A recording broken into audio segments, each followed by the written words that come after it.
Please don't do that. That's better. I would just go with the base one though. Just the white. I like this. That's fine. This. It's not my show.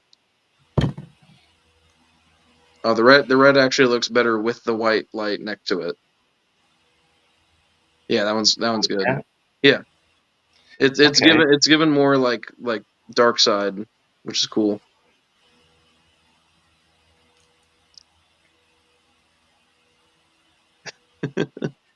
That's a good one. I like that one. Red, white, and blue. Mm. Oh, you know what? You know what I can do actually? Hold on. How about this? Awesome. Whoa! Let's talk about the Raiders, man. We've been. Actually, I like the purple a little bit. I'm gonna actually just go with the one that turned it off. There we go. Yeah, we've been live for a couple minutes, which is pretty cool. I do still love this idea though, because if you do this, it just goes. All right, I'll stop that. It's a like $15 LED light. So, Hey everyone. Welcome to the Fantasy Burn, the Monday Meltdown, special edition, Raiders Reborn. Tonight, I've got talk, other things, special guests, shenanigans, Very special, and other things, while we talk about the rebirth of the Las Vegas Raiders, as well as scout the New York Jets for next week, and celebrate the demise of the Los Angeles Chargers of Anaheim of Irvine. Are they losing right now? It hasn't started yet. Oh, okay. Well, yeah, they're definitely going to lose. They're going to Charger it somehow. Could you turn up the volume on your end, though? I can barely hear you. Oh, hold on. Say something? Something. Good. You've also seen a movie. Yes. Mm-hmm. No, I saw something that was really cool the other day. I was watching a show, and somebody brought in like a what do they call it? The clicker on like movie sets that they can sync the audio and visual with. The what? Like you got someone will come in and they'll go like Mark, and then hit down with the thing. They'll click it, you know. Uh-huh. It's like the clapper or whatever. Anyway, so it was one of those, and it was like used on the set of Django, and it was signed by all the main cast and Quentin Tarantino, and it went for like $1,500. And I was like, if there's anything I'm saving up for, it's buying that from whoever's got it. Oh, the slate, you mean? Yeah, the slate. It was like a slate that was signed. Basically, the story is like a woman had a kid who was sick, and she needed to raise money, so she was working on the set. All the actors were like, "Yeah, we'll sign this for you," and then it went to auction and sold for like 2,000, something like that. Damn, I would have bought that for 2001. Yeah, I'd have bought that for any amount of money because all the signatures were like verified as well. Like it's all legit. When we were in Las Vegas, we went to the Mob Museum, and they had all kinds of like Breaking Bad stuff from the set, including the hazmat suits and bags of blue whatever, and candy, and then they had a bunch of stuff from Casino, like script signed by Scorsese, Script signed by Scorsese and other Scorsese. people. Yeah. Okay. All No, right. So, I think the cooler one was what's up? Oh, are we recording right now? yeah, we've been recording for 6 minutes. I know. Oh, is this your show? I thought it was mine. What were you gonna say though? Oh, there was an even cooler one. It was like an original poster from Reservoir Dogs, and it was also signed by all the cast. And so, like, apparently Harvey Keitel is like a really hard signature to get. So having one that's like clearly ink pen, clearly like he signed it himself, verifiable by all the cast, like right next to their names on like Mr. Orange, Mr. Pink, and all that was like I would buy that one immediately over the Django one because at least that's a poster and it's like his first ever movie. But either way, I think you're getting a cool piece. Yeah. Mm-hmm. Oh, I'd take a brick signed by Quentin Johnston or Quentin Tarantino. Sorry, I'm just Yeah. thinking of the Chargers right now and how bad Johnston is. Well, we've got Lisa Salters live on TV, which means that we've got 4 minutes and 52 seconds countdown to MNF with Peyton and Eli. So we're getting ready to get it going. All I need in Smurfs Fantasy League, and I got to show you this. So yesterday, somebody picked up Kate Otten, who I've owned a couple times, and then Tate has owned, and like he keeps getting dropped and stuff. And then somebody made a comment about it, so I made a meme and put it in our group chat. And let me see if I can. No. Oh my god. Right? How awesome is that? Not very. Hey, focus. Is my phone camera in focus? I feel like it always is. No, it's mine is out of. What Oh. happened? Well, while I fix that, let's start the show.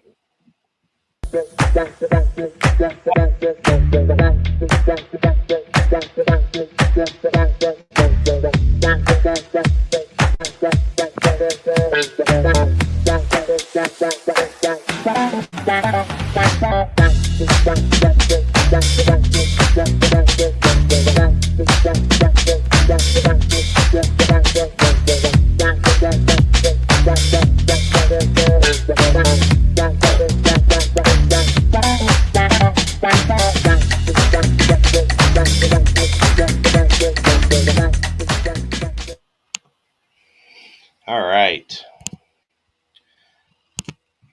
Good evening, everybody. My name That is was our Brendan. special guest, the intro. I am at Big Boned at FFB on the Twitters. And I'm KTG Know the Game on Twitter. And I'm here with the Fantasy Burn, the Monday Meltdown. We're live streaming until I get tired of doing it. Tonight we've got special guest, KTG, Know the Game 38, also known as That Guy. And coming in soon is going to be Raider Damas. We're going to talk about some things with him. Ooh. And the Mark John NFL, Marcus Johnson from Tape Don't Lie, the premier TDL. Raiders video analysis YouTube show. Mm-hmm. One of the best in the game. Yes. Certainly in the Raiders game, I'd say he's number one. While I am just trying to figure everything out, is Marcus would never have these problems. We got about 3 minutes to run through the categories, so let's do that. All right. Okay. Duh. What we already knew. Josh McDaniels sucks. What the fuck? Things we didn't expect. The Bills are suck this badly. The Bills are done, and true. Yeah. Don't give up. All right, I'm gonna give you some statisticals. Ooh. Ooh, I just got kicked in my statisticals. Mm. I'm gonna give you some statisticals, and I want you to. I gotta wade through all of these porn memes that I made. Okay, okay.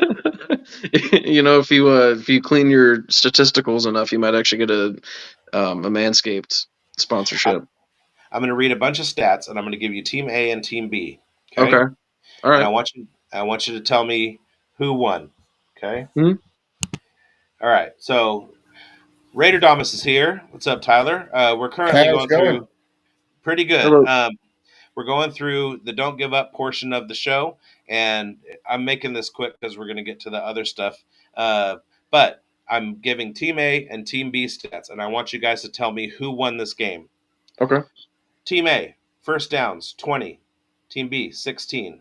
Passing first downs, 11-11. Rushing first downs, 6-4. Third down efficiency, 3, 3 out of 12, 3 out of 10. Fourth down efficiency, 0 out of 1, 0 out of 0. Total plays, Team A, 58. Team B, 56. Total yards, Team A, 292. Team B, 267. Total drives, Team A, 11. Team B, 11. Yards per play, Team A, 5. Team B, 4.8. Passing yards, Team A, 175. Team B, 174. Rushing yards, 117 to 93. Penalties, 6 for 45, 9 for 69. Who won that game? I'm gonna I'm gonna let Raider Damas take the lead here. Uh, in a game like that where it's so even, I think it would Mhm. come down to like special teams, like return yards or something like that, or turnovers. That is a very, Um, very prescient comment. One more Mhm. thing I wanted to add. Uh, Turnovers were even, Okay. and I didn't have the time. I thought I had time of possession, but it was. I guess it got cut off. Um, yes. So turnovers were even, but points points on special teams favored Team B, and they won 21-14. Those were the stats from the Chiefs Dolphins game. I was gonna say Team B because they seemed like a more efficient team. I was actually gonna ask about like expected yards per play, and see if that was gonna factor in it at all because it seemed like Team B was a lot more efficient.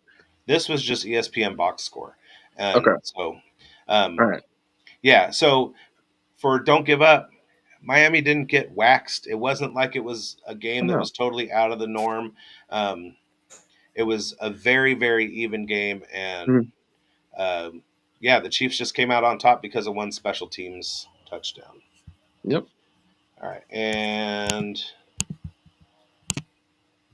final category, you asshole. I'm going to change it up. No production.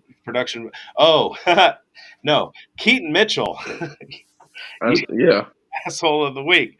Yep. Um, 2 weeks ago, I gave Gus Edwards as a start, and he had 3 touchdowns. And so everybody was like high on the Gus bus. And then Mhm. Keith Mitchell, who I have stashed all over the place, comes out for 138 yards and a touchdown in his essential debut. Mhm. Kid is fire. And now, what are we going to do with that Ravens backfield? But Keaton Mitchell, because I had you on my bench, you're the asshole of the week. Um, But a lovable asshole. and Josh McDaniels is the asshole of the week every week. All right, It's kind of the asshole of the year. kind of. So let me get the show started, and Mhm. we'll get going. am I showing up? Because I'm not showing up here on my own thing.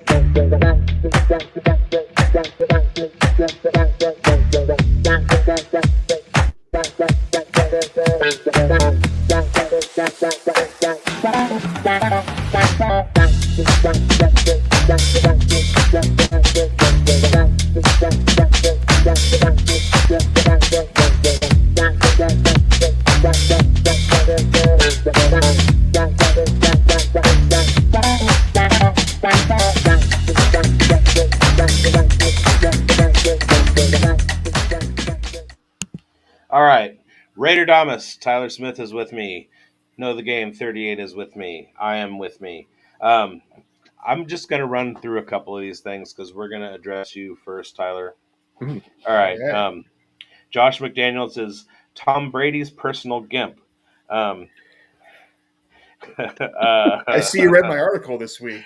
yeah, I did. And there were so many gems. There are always so many gems, which is why I've loved reading your stuff for so long. Well, I wake up Um, every morning and I piss excellence. That's just how I roll.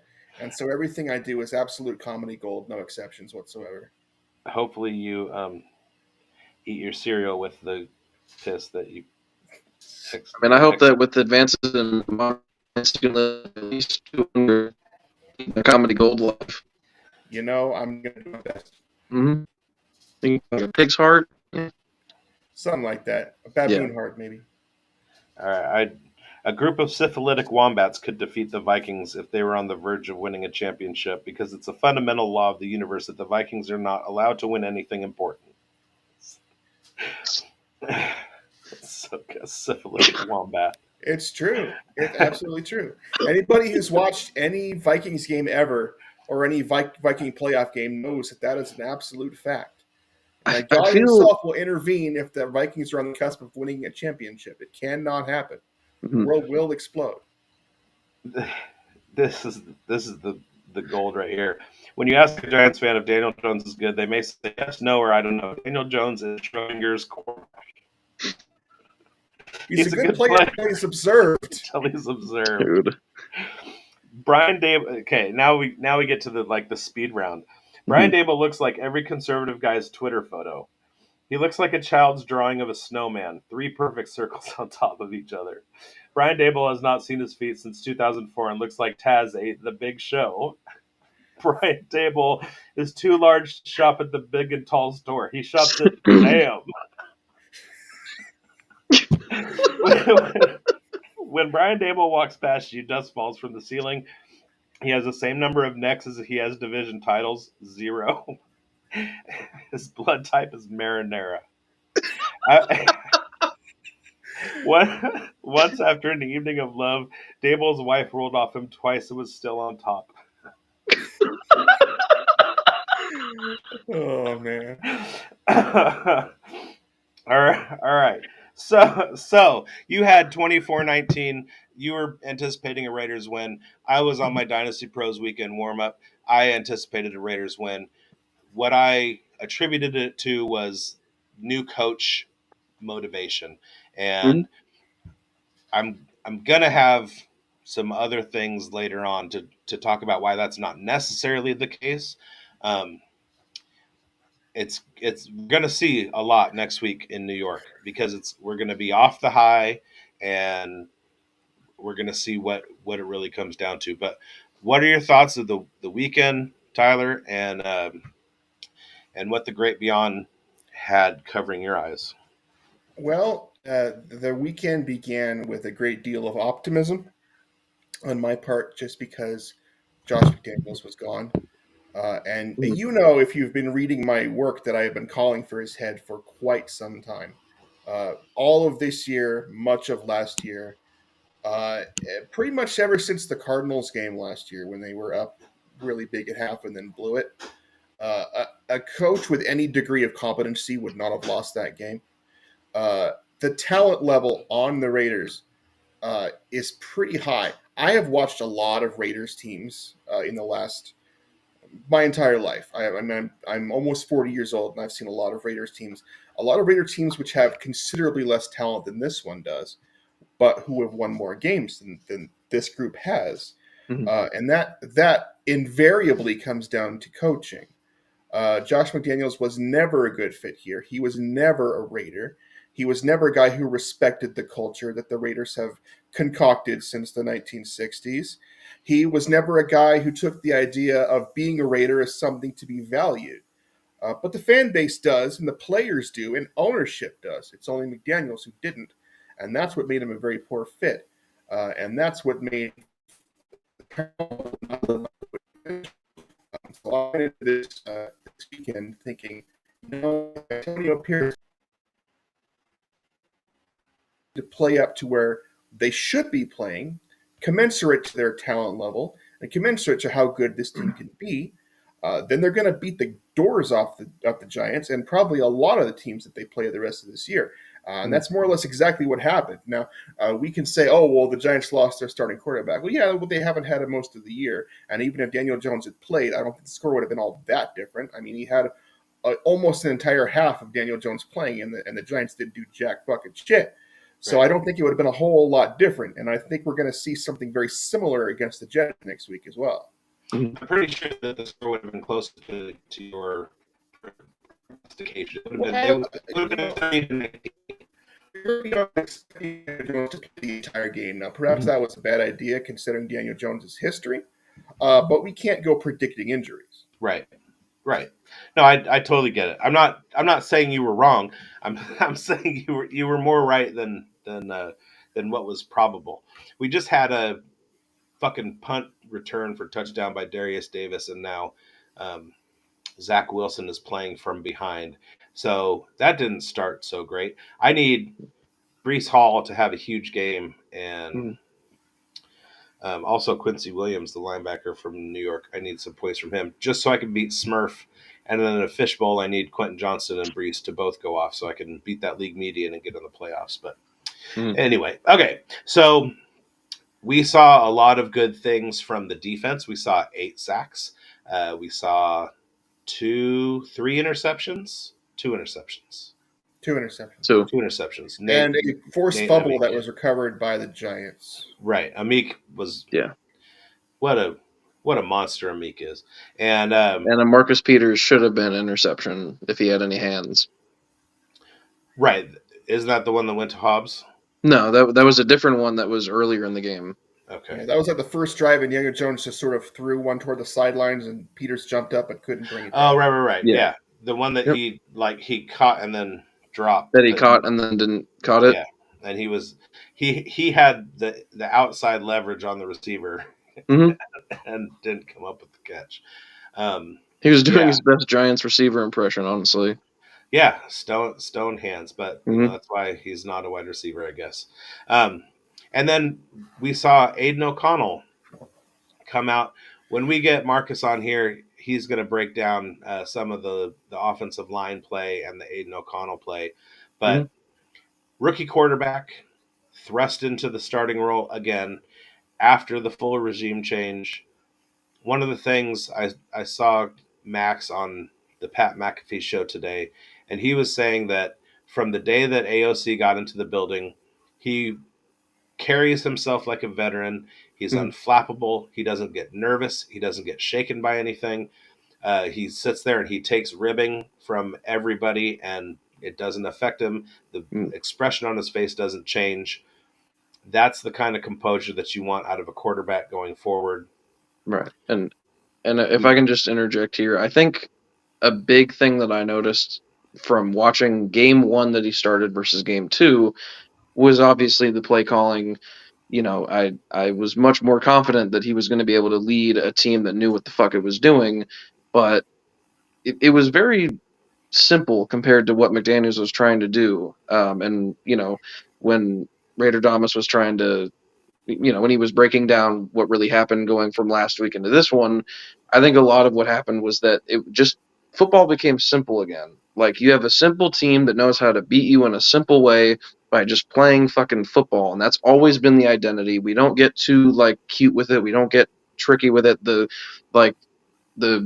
only thing that we really did that was a trick play was the Jacoby touchdown, and that was about it. Otherwise, it was pound the rock, throw it to the open receiver, and it fucking worked. And McDaniels was trying to take a simple team with a simple methodology and do that. And what I saw from Aiden was he can execute simple. He can do that really fucking well. Yeah. You saw him with, you know, the wristband with all the plays. You saw him calling audibles. You could hear it on the broadcast. He was calling audibles. McDaniels would have never let him do that. He's like, I'm not going to have a rookie ever fucking audible out of my plays. It's my way or the highway. It's how Carr got run out of the fucking team. Right. And now we've got a rookie who's doing that. Like, that was the biggest difference for me, was how he was commanding and controlling the team. Yeah, there were a lot of plays. Like, they had a third down play. Mm-hmm. He and Devontae were on the same page. Somebody was talking about Hardigree and Pierce got together and said, they made a list of all of the things that they wanted to implement in the game plan that McDaniels never would allow them to do, and they went and they did that. So that's and scored over 20 points. Right. Marcus Johnson is here at Mark John NFL on Twitter, host of the premier Raiders video breakdown show on YouTube. Tape Don't Lie. How you doing, Marcus? Good, man. How you guys doing? Good. I know we got you for a short time. We just started getting into AOC discussion. What were some of your notes from the game? I thought they really played around his strengths. There wasn't a lot of deep passes. I think the deep pass of Tucker kind of got everybody excited. But outside of that, there's only about two other ones. They really did keep it short. And really played to what he can do, which is get the ball out of his hands really quick. And I really liked the game plan they made because Dexter Lawrence didn't really do anything. A part of that was because they were getting the ball out of his hand really fast, and they were double teaming the hell out of him because it was one-on-one. The guys were still getting their butts kicked, but they had a great game plan around AFC. I mean, who knows if somebody else can get him out of that game plan and he might look a little different, but he was able to get to the ball quick. He knew what to do. He was able to check into some different plays, and he has a couple good throws that were dropped. So there was a couple drops in there. There's one by Myers and there's one by Adams. That he does a couple drops that Adams wouldn't be. It's not going to be considered a drop, but he caught the ball and the guy hit him and knocked it out. So, but other than that, man, I mean, I thought he played pretty well. He was able to beat the blitzes when the blitzes were coming. They didn't really phase him too much, and he knew where to go with the football and knew who to go to when the blitzes were coming. So, yeah, he looked like he was in control. He knew what he was doing on the offense. You just got to worry about what happens when teams try to get him out of the little short passing game that they're doing right now. But he did have that deep ball to Tucker to kind of keep people off respecting the deep ball. Yeah, that was nice. It was wonderful to see Tucker lay out for that ball and bring it in. If I'm not mistaken, he had that same route against the Chargers that he tried to complete to Tucker, and Tucker preseason Niners, I think, first game, yeah, and it wound up being an incompletion, but this one he redeems himself, and I was very impressed by it. I think the one thing I noticed with Aiden versus Jimmy was definitely the fact that Aiden never actively looked like he was trying to throw it to the defense, and really didn't even have any plays that would have tipped off the receiver's hand into the defense, anything like that. It didn't look like he was actively sabotaging things, and I think that's what they meant by he's our best quarterback, is he's just not throwing interceptions at all. And Jimmy Garoppolo closes off parts of the field that the defense doesn't need to worry about, and Aiden and Jacobs both allows it to be open. Oh, yeah. Anything that you saw, Tyler, from Aiden O'Connell that you like going forward? At one point, Aiden was 9 for 10, and that one incompletion was an on-target drop. Yeah. So I'm a big fan of his accuracy, both medium, short, and deep, frankly. They didn't give him a lot of opportunities just because they ran the ball over 30 times, and they did so effectively because Aiden, they respected his ability to throw the deep ball, and they could stack the box. With Jimmy Garoppolo under center, defenses could stack the box more or less with impunity, and so Josh Jacobs could never get anything going up until basically Giants game. He hardly ever even approached the 100-yard mark, and he certainly didn't get very many touchdowns. But if you respect Aiden O'Connell's arm and his ability or willingness even to go deep and throw the deep ball, you can't stack the box like that. So it opens up the entire offense in a way that Jimmy and Brian Hoyer just simply couldn't do. So that's what I look for going forward as far as opening up the offense, just the ability to use everything in the game plan just because Aiden is under center and nobody else is. Right. And Marcus, you just got done evaluating the game. When it comes to the offensive line, we saw some things like Jacobs' first touchdown where they're like, we're just going to punch you in the fucking mouth and get this through, and he did it. He ran with a little bit more force. The offensive line looked like they got a little bit more push than they had been throughout the season. I mean, he at one point was leading the league and being hit behind the line of scrimmage, which that just speaks to the offensive line not getting get off. What difference did you see the way that they were using the offensive line and the performance of the individual guys this week? They went primarily zone running. They did no power this week. Nothing power. Also, it was split zone, inside zone, outside zone, repeated. You could just repeat that. And then what I like, what was really cool, is they ran play actions off of those. So like a throw to Meyer in the red zone. That little bootleg play that was off the outside zone. They've been running it all game. They go outside zone, and here he come. They come out their way, get a quick 7 on a bootleg. Same thing. They did on the one play to Hooper. I think he got a quick 10 yards. That was off of kind of a split zone play action. They did a little split zone, and then Hooper kind of releases, and he hits Hooper. Hooper gets 10. So they were mixing it up with the run game through the zone, and that's what the difference is. Josh Jacobs, I've always said he's more of a zone running back because the power is so defined. You got to hit this hole, and Josh Jacobs needs more of like where he could just do his thing out there, and that's what it allowed him to do too. So the zone running allowed him to pick what hole he wanted to go to, where he wanted to move to, where he wanted to read and react to, and he looks really good out there. And I think the offensive line is fit for that. They're more athletic. They don't get too much push and power runs. Besides Colt Miller, he's like the only guy that could play both, really, in my opinion. But you saw Parham look a little better, and even James look better, and all of them did. Run blocking in this game. Van Roten has some damn good run blocks in there, and yeah, it's just sometimes Dexter Lawrence. I mean, I'll tell you this: every time there was a bad run play, Dexter Lawrence was the problem. Yeah. So right. and I know he didn't get a lot of pressures, and I saw a tweet out there about he didn't get any pressure, but every run play you could think of that was bad, it has something to do with him. It either had somebody he couldn't, like Andre James couldn't get enough push on him to get to the linebacker, so the linebacker just went right by him, or he just blew it up himself. So so next week, they got Quinn Williams, I know that, but he's really no Dexter Lawrence when it comes to the run. I'll keep it real with you guys there. So if they can get that zone run game going this next week, they might be able to, stay in there with the Jets, because the Jets don't have the most impressive offense either. Don't the Jets use their linebackers a little bit more in the run stop than? No, they're just really good. I was gonna say the Jets have a lot more. I would say, comparing to the Giants, they have a lot more depth on the edge, on the outside linebackers, on every part of their defense than the Giants had. Even without the injuries, they've still got a lot deeper of a line. So that is, I think, going to be the first test that we have of, like, can we run outside zone effectively? Can we get past Bryce Huff, not just Kayvon Thibodeau? Can we get past Lawson and was Johnson they drafted this year? Did Johnson? No, that was a couple years ago, I think. And Quincy Williams and C.J. Mosley, and they've got a stacked front seven. It's just it's going to be a good test. I was genuinely impressed though with Andre James versus Dexter. He's had like a quietly really good season as a center. Some of his like PFF grading and everything is like top 2, top 3, which is crazy. And that's something that becomes kind of controversial, is the disconnect between PFF grades and then what we're actually seeing on what viewers are seeing on the field. So like we had a couple weeks ago where Van Roten was the number 1 rated guard by PFF, and then the entire comment section of that tweet was every Raider fan going in there going, he is trash, what are you talking about? And it's the difference in the run game and the pass game.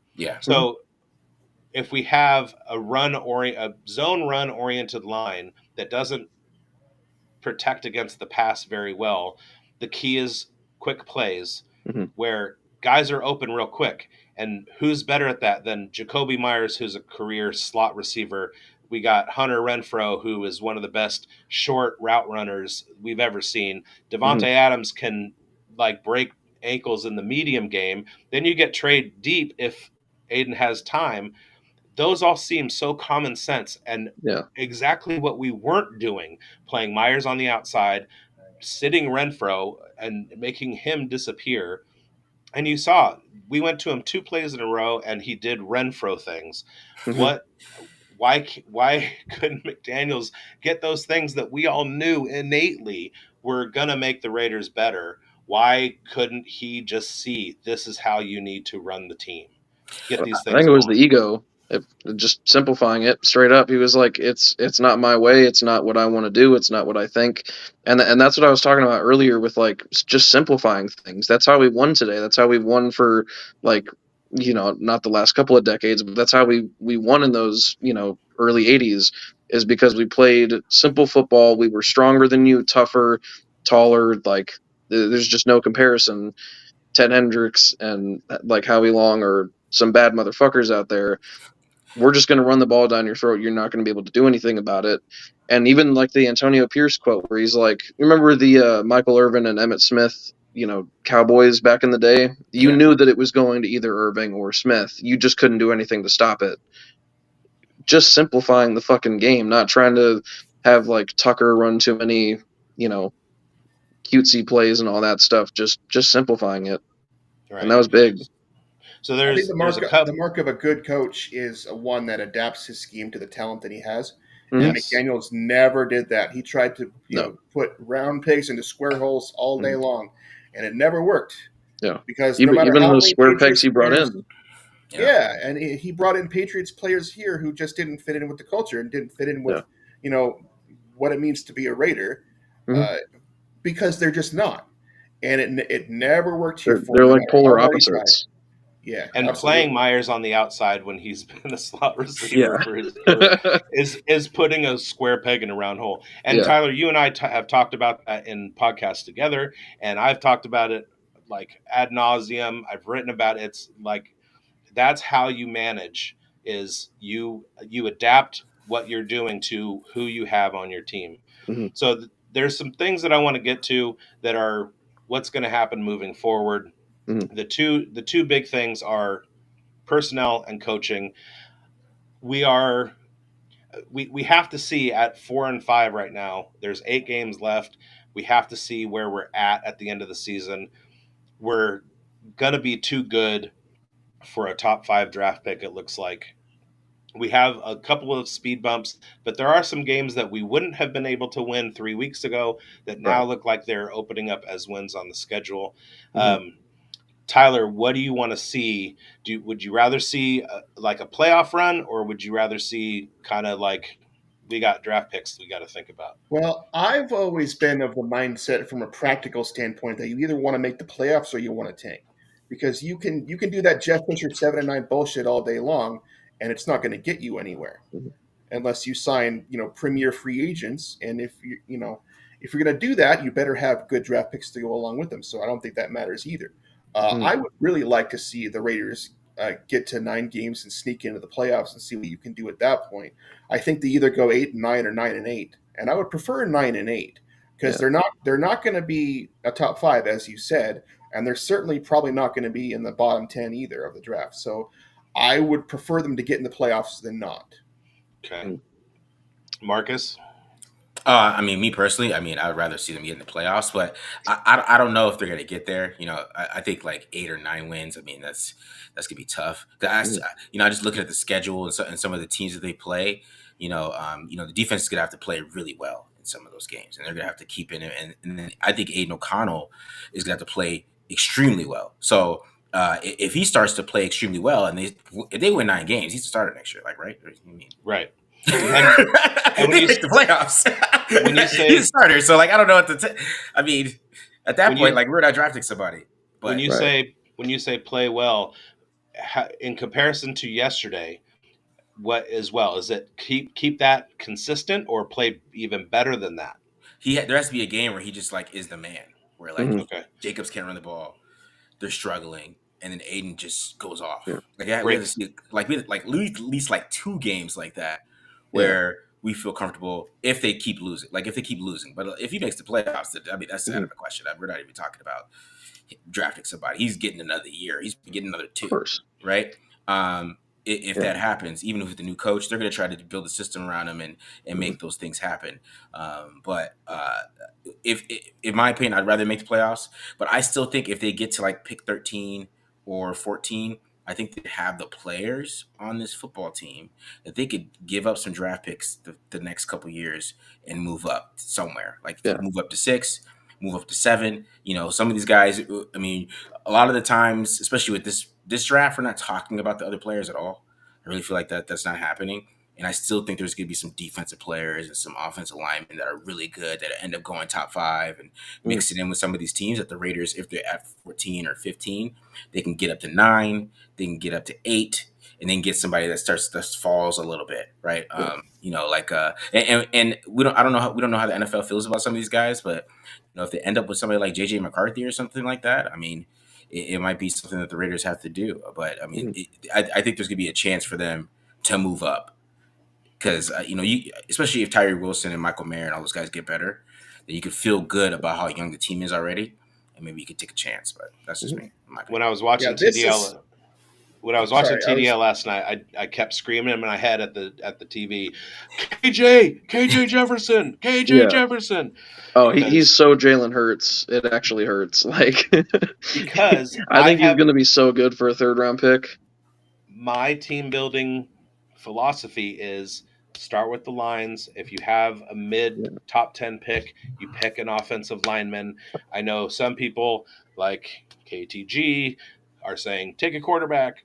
I've actually kind of changed my stance on that, which is what I wanted to get into, but keep going. So, Tyler, what is the threshold for Aiden O'Connell before we move on? Spend a first, second, or 3rd round draft pick on a quarterback.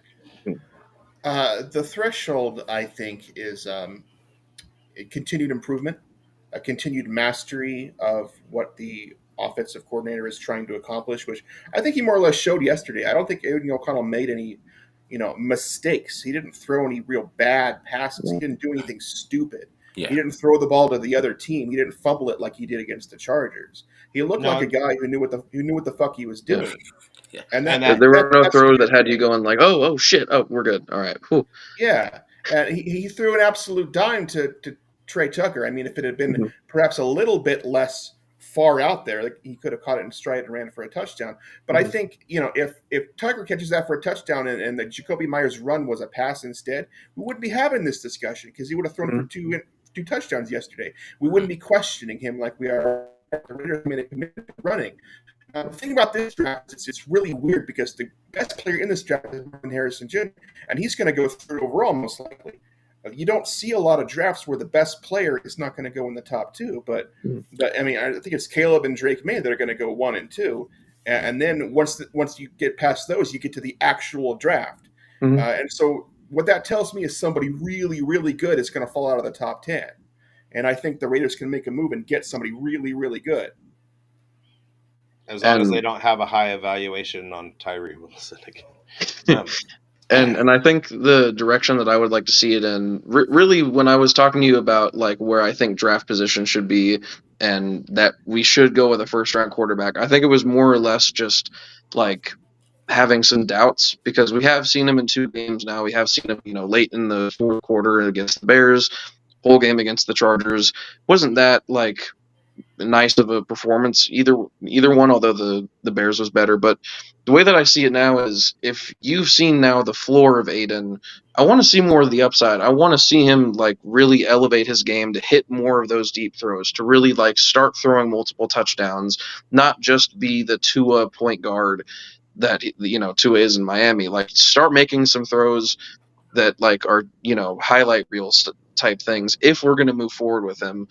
But on the other hand, I'm thinking now that like if he is your worst case scenario at quarterback, does that then allow you to take somebody who could be more of a project like a Josh Allen, Lamar Jackson type? If this is your fallback plan, do you then go for a Shedeur Sanders who is not a surefire thing and anywhere from pick 10 to say 15 or 16 wherever we could land? Do you then go for somebody like that, or do you want to trade up for a sure thing like Drake May, who is going to cost you a lot to get? That's kind of the debate right now for me.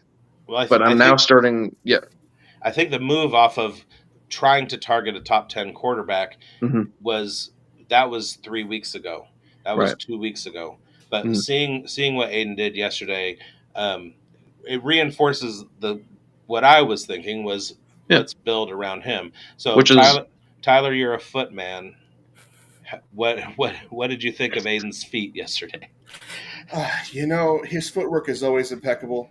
The ball went where it was supposed to go, and a lot of that is because his feet were where they were supposed to be. Okay. And I've talked about his footwork before. I just think it's naturally really good. It was good at Purdue, and it's good now. But I mean, we can see with somebody like Jimmy Garoppolo, the ball does not go as far or where he wanted it to go. And a lot of these quarterbacks, their arms are huge, and they get drafted on the strength of their arm, and that's fine. But when you break down a quarterback, the footwork is incredibly important. And I think Aiden is a lot further along than normal rookies would be, and I think that's going to serve him pretty well going forward. What I would love to see somebody do is put two screens side by side and have Justin Fields on one and CJ Stroud on the other, and say, "Watch the footwork. Who's going to be the better quarterback?" Right. All right. Also, I want to say this about quarterbacks before we go on. The 1983 draft had a ton of quarterbacks in it that were really, really, really good. And Dan UC Marino, Davis legend Ken O'Brien. Jets pick Ken O'Brien. Boo! Everybody remembers that. But Dan Marino went one pick after the Raiders. You don't need to trade up to number one and get John Elway. You don't need to get Jim Kelly or whoever the hell, Todd Blackledge, whoever went in that draft. You can pick who comes to you, and it's a crapshoot. Honestly, they could be anybody. If the Raiders had picked Dan Marino in 1983, they would have won 5 Super Bowls with him. Yeah, just go ahead and draft a no-name like Dan Marino. Yeah, exactly. Yeah. Or you got to hope that a talent like Dan Marino smokes a lot of weed and does cocaine, because that's exactly. Yeah. So problem and we win Super Bowl. Or KJ that kind of sums it up perfectly. Ken O'Brien gave me his wristband after UC Davis beat North Dakota State to go on to the Alamo Bowl, and I was so happy. All right, so the next question moving forward for the Raiders is going to be, what do we do with an interim staff?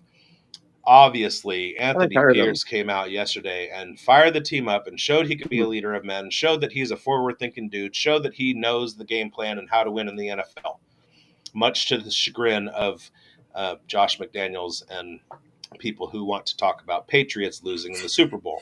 Yeah. So the short list for what we do with the coaching position is, if Pierce continues to win, he stays. Hondo was talking about, he contacted a bunch of GMs and they were talking about bringing Gruden back, bringing Masaccia back, which both are total mistakes. Mm-hmm. Everybody wants Dan Johnson. Ben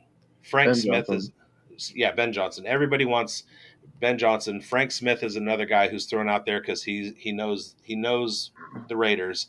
And then you have my guy is Ejiro Evero, who, to my surprise, Hondo brought up and said everybody that he talked to said Evero is going to be a wonderful head coach in the NFL, and if he gets an opportunity to interview with Mark Davis will give him the job, because of he's a defensive guy, which is why I was kind of like iffy on him in the first place.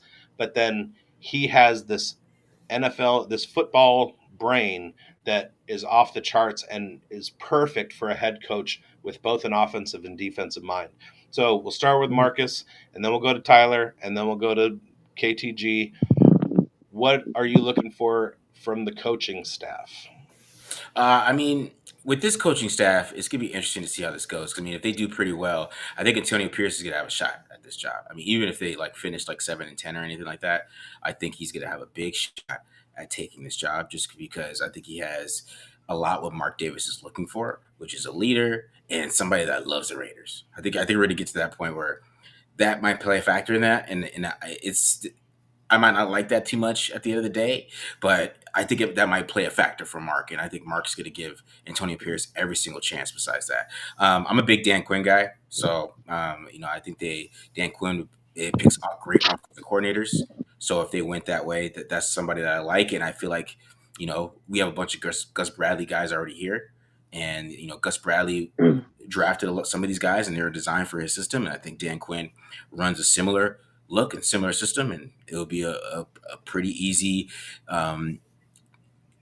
adaptation, I would say, or they would adapt pretty well to what Dan Quinn wants to do, and then Dan Quinn can mix it up with some of the stuff that Patrick Graham liked to do. And I think he's a great defensive mind. He's a great leader, and he's won a lot of games before, been to the playoffs, been to the Super Bowl. He had a chance. I mean, they're up 28-3, but that was a good defense anyways. But what I'm saying, Kyle Shanahan kind of did that, but that whole thing kind of paints out he could pick a great coordinator because he had Kyle Shanahan in there. Right. And he's not going to get in the way of quarterback development, and he's going to handle what he needs to handle and just lead the team. So that's why I'm a big Dan Quinn guy. So how many wins do you say the threshold is for Pierce to stay? Oh man, I think, like I said, even if he gets to 7, I think he has a shot. he has a shot. I'm not saying that he's going to get it, but just because I would say this, the Rich Bisaccia part of this is going to play a big part with him.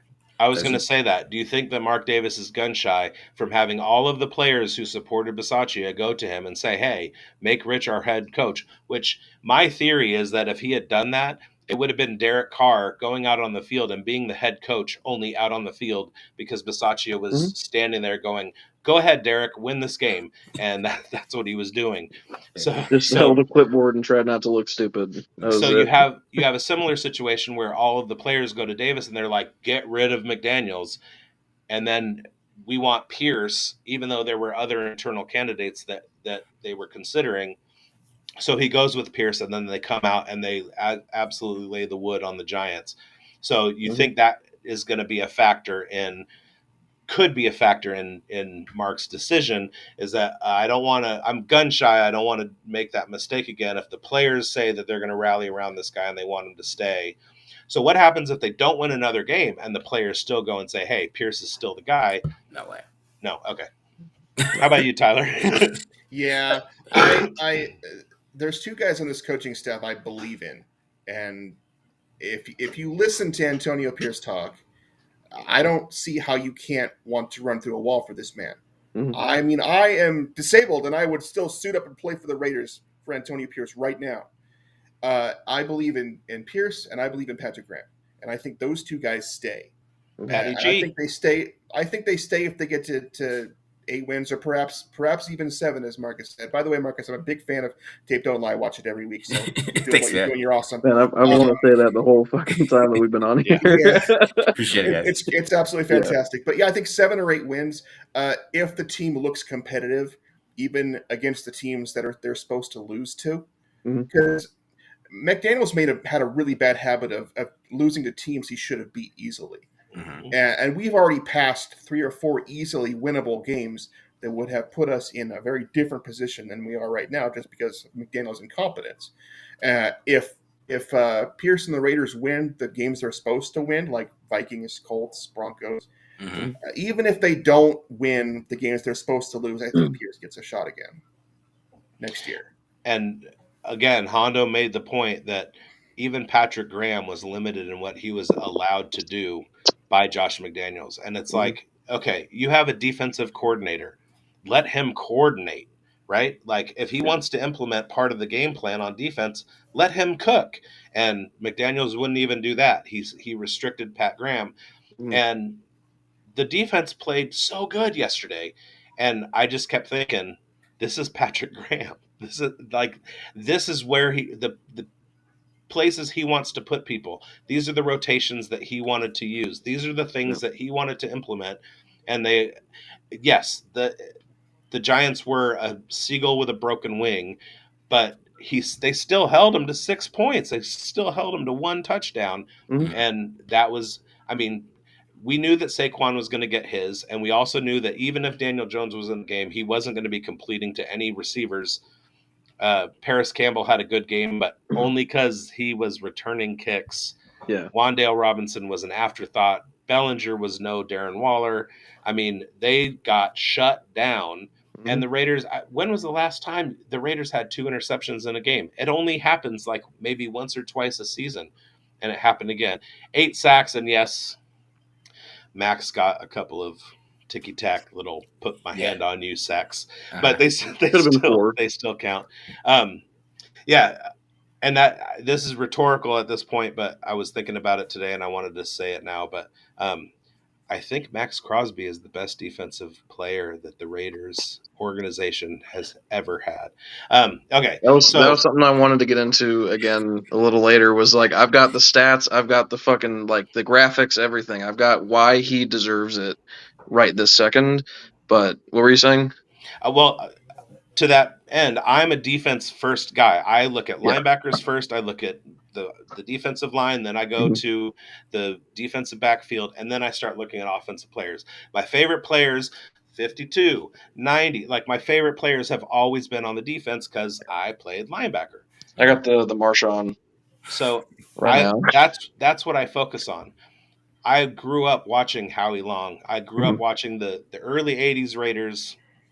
Lester Hayes was my favorite player forever. Max Crosby is the best defensive player I've ever seen take the field for the Raiders. Okay, so back to the head coaching thing. What do you got, KTG? So, I mean, I think both the other guests have made some pretty good points about head coaching hires. I think Ejiro Evero would be like soul cleansing for you. I think that'd be awesome for you. I'm kind of in the mindset that there's two ways that this could go: is Antonio Pierce wins just enough games to keep his job, or if Mark is like you were saying, gun shy, but more so in terms of giving another person a contract that he's still going to be paying in 4 years. I think if he hires from within, it's going to cost a lot less money. They're already going to know the players. Like Frank Smith might be the only guy outside of the facility right now that I would want, because Ben Johnson is not a surefire thing that he won't be a mistake as a head coach. We've only seen him as a coordinator. Same thing with McDaniels. We have now seen what Pierce can do. I think, again, if he's in that 7 to 8 range, it's solidified. But as long as we're in the games against the teams that we're not supposed to be in, and then also beating the teams we're supposed to, we beat the Vikings, Colts, Broncos, all that, like teams that we should be beating. As long as we're looking like a good football team, then there's kind of the argument. But I'm fully for Pierce going forward. I think Champ Kelly absolutely has to be the GM going forward. Like, I would love that outcome.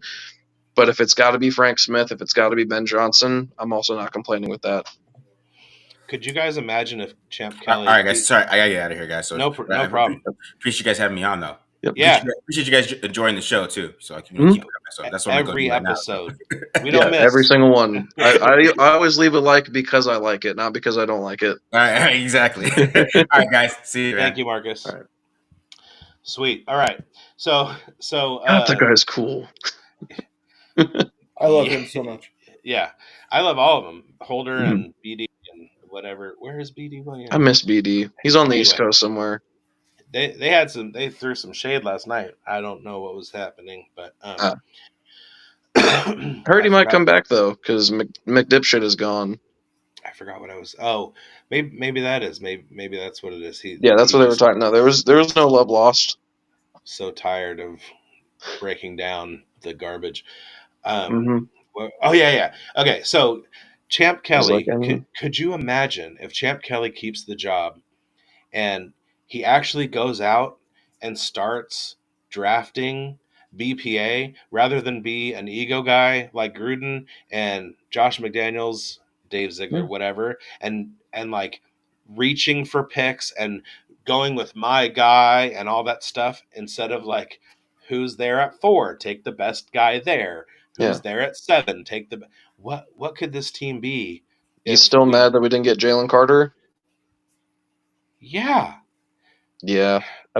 Which is exactly why, and I wanted to talk about this when we said, going forward, is it going to be Aiden?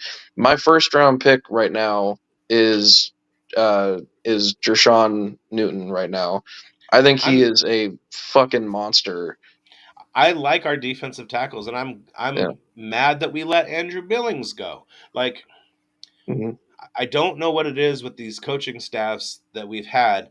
I think the Jack Del Rio regime was the last time we really were taking guys that we kind of knew they should be taking where they were taking them, and that was like Cooper and Mack and Carr and all that. Since then, we've been watching these guys with their egos. Oh, I know best. Oh, this is like fuck consensus. I think it really is like an idea of, if I'm the one that can really turn this team around after 20 years of bullshit, look at how cool I'm going to look. I'm not going to make the obvious choice. I'm going to go for the one that I can look back in 5 years and be like, yeah, I was the only guy hyping up fucking, this person or that person. There's never been take the safe bet, because I don't think anyone's thought that they were going to stay in town long enough to like really see the obvious choices really develop. Tyler, if you need to take care of something, we can wait. No, I'm good. You go ahead. Okay, we're good. All right. So, okay.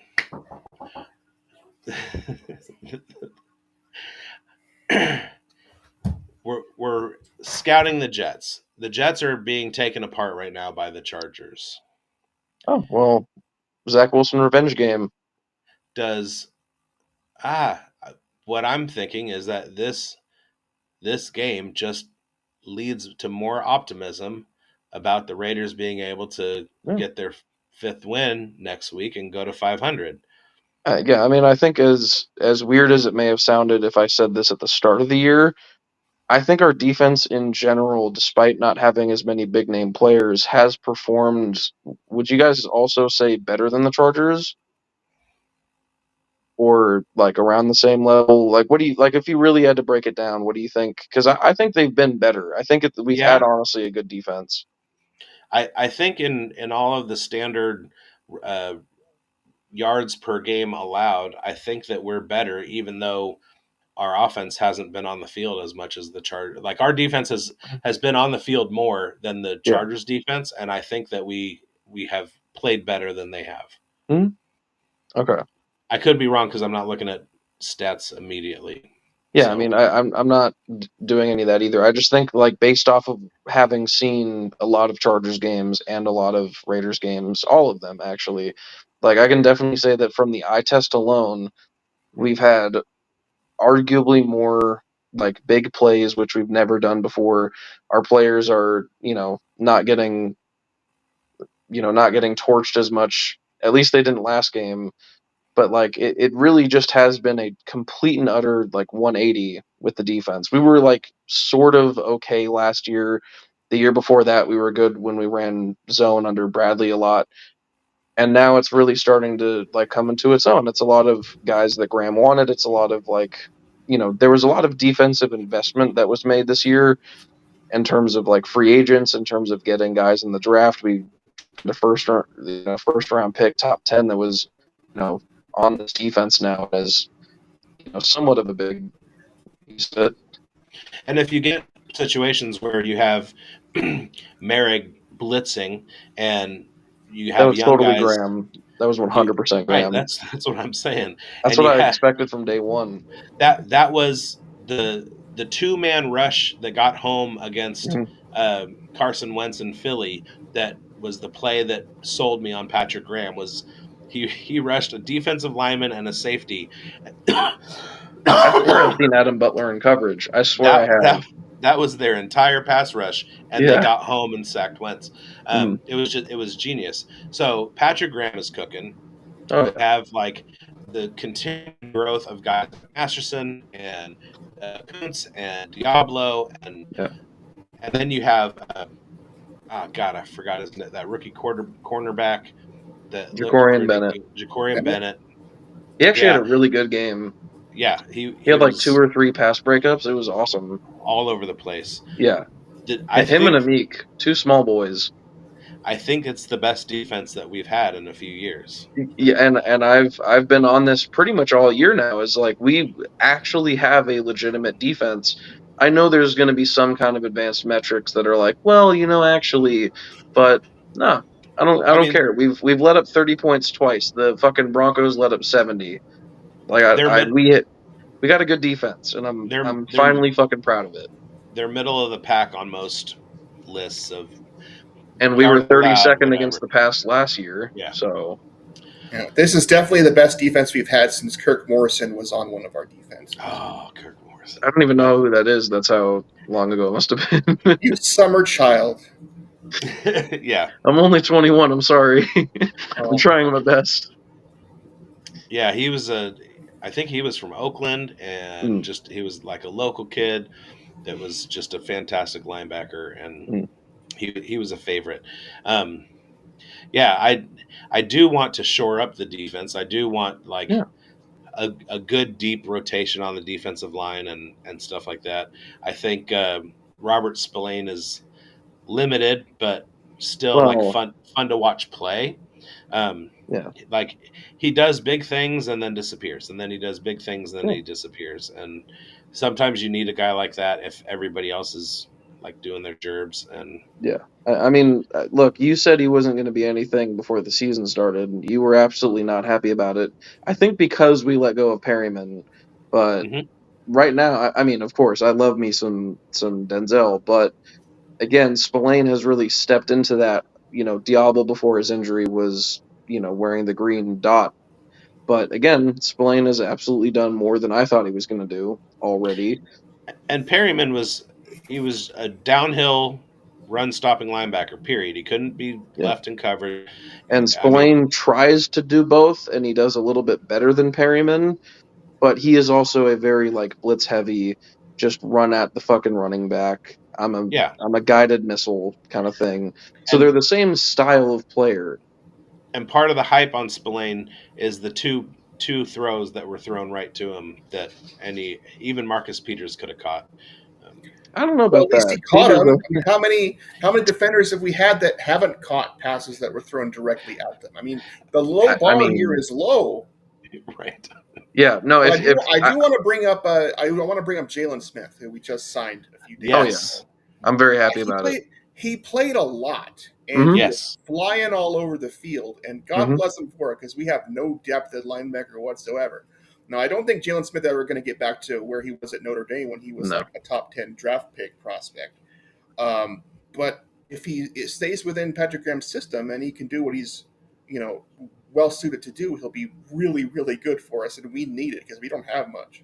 Mm-hmm. Yeah, especially if he's playing 40% of the snaps or 50% of the snaps or whatever, and staying in good condition. Yeah. He's a guy that KTG heard me the whole time that Jalen Smith was on the Cowboys. I want Jalen Smith. I had to sit there, and as soon as I saw him rotating on practice squads and on active rosters and stuff, I was like, eventually we are going to get him. And I was even the same way with Michael Walker from Atlanta. I was like, sometime, some way, we're getting him. And there's always seemed to be, at least throughout my time as a fan, we always get the weird guys on other teams. For the longest time, it was I want Devontae before he was even a big household name, just really starting to break out. I want Devontae, he'd be cool. We get him 2 years later. I love Jalen Smith. We get him 2-3 years later. There's just always a knack. I'm sure we're going to get Alec Pierce at some point. But yeah, I mean, I think going back to what we're talking about with the linebackers and shoring up the defense, that's why I've been wanting Newton, is because he gives us a 21-year-old defensive tackle who's a fucking monster and reminds me a lot of Jalen Carter. I think he's of that level of talent. He maybe doesn't have the production, but he's like that. And I think really with the linebacker core, if I'm being honest, I think linebacker has been kind of a devalued position with the introduction of play action, and at the very least, the severity and amount that it's actually played. So it's not really a position I'd say we need to spend top tier capital on. If you spend a third, fourth round pick on a linebacker, you can still get somebody who's a very effective starter. You don't necessarily need to throw a second round pick at it, which is why the Jack Campbell pick was so fucking weird to me. There but seems he's to be worked out though. He's been really good. Yeah, he has been good. I don't know if I don't know if I would be happy if we took a first or second round linebacker. I feel like the value of an offensive lineman in the second round, or a quarterback in the first or second round, that would be a lot more valuable to me. But if Micah Parsons is available at our pick, of course, no, I would have loved Micah Parsons alongside Crosby. And it also depends on the type of linebacker that you're looking for. If you're looking for a 4-3 linebacker, those are going to be found a little bit later. If you're looking for a 3-4 edge defender, those guys are going to be definitely higher in the draft. Josh Allen type, Burns type, I mean, I did notice that was it Jalen Smith at the start of the game was getting a lot of the snaps, and then really towards the second half onward, I don't know if it was just a play the young guys type of mindset, or if he was just tired after having not played starting reps in at least a year. That's but what we saw a lot more Amari Burney, and I have liked him overall. I never had high expectations. He's like a late 6th round pick or something like that, but he has looked good. He's had his moments, and I'm kind of excited about him. He was extremely fast, played at a big school, just kind of flew under the radar, and hopefully he can develop. He looked mostly good. Yeah, which is exactly what we can hope for Raiders defenders. You didn't at all. No, I thought he was going to be inactive for most games. I mean, he was really good at Florida. You don't start on the defense of Florida unless you are really really fast, Mm-hmm. because they have the pick of basically anybody in the state that they want, and this high school football in the state of Florida is at a very very high level. So you just don't Yeah. play as a Gator unless you are sharp and fast, and he is Mm-hmm. both of those things. His skill level, that's neither here nor there, but you can count on him for one thing, and that's to fly around, and that's what Yeah. he certainly did. And he can make plays, and I think the more playing time he gets, which considering the depth of the Raiders linebacker room is not very much, he's Yeah. probably going to get quite a bit. So I think we should see some steady improvement for him going forward. Oh, I mean, I think with the amount of snaps that he's going to be asked to play with Diablo gone, I think he's absolutely going to start to develop. It's just going to be, when does he take that next step? Because he is a younger player. I think he's about 22, which is, means he would have been a breakout player at like 20 or 21. And like you said, you got to be like on your shit to start for Florida. You got to be a certain level of athlete, certain kind of player, have a certain mentality. And from everything that I had read, he was like a leader on the defense. He was doing pretty much everything that they asked of him, and put up some modest numbers in college, but was overall a good player. And I think a lot of people, teammates of his especially, were like really adamant on, this is a good guy to just have in the locker room, and like have, as like your boy when you go in there and you're like, that's my guy, that's my friend in there. Apparently he's just a cool dude. I don't know if you Yeah, guys heard anything about that, but we when I do. was reading I profiles and everything and draft analysis, that was something that stood out about him. Yeah, I mean, I remember if I recall correctly, he actually played safety for the first few years of his college career, and then switched to linebacker Mm-hmm. out of necessity. So, I mean, he Yeah. has a lot more versatility than he's shown so far as a Raider, and he's Yeah. a good glue guy. I haven't heard anything bad about his character. Quite the opposite. Mm-hmm. So he's one of those guys you definitely want to keep around. I think the Raiders, and they've had this problem for a long time. They have three or four like elite level players, and then the rest are scrubs. I want to see elite level players across the board, and not like top 10 at their position Right. everywhere, but I want to see. I don't want to see any more scrubs. I don't want to see any more mediocre players. The best teams have above average to really good players everywhere. I Mm-hmm. mean, we see that with the Niners. You see that with the Chiefs. You see that with the Dolphins right now. Um, we see that with the Eagles and the Cowboys. Everybody on those teams is good.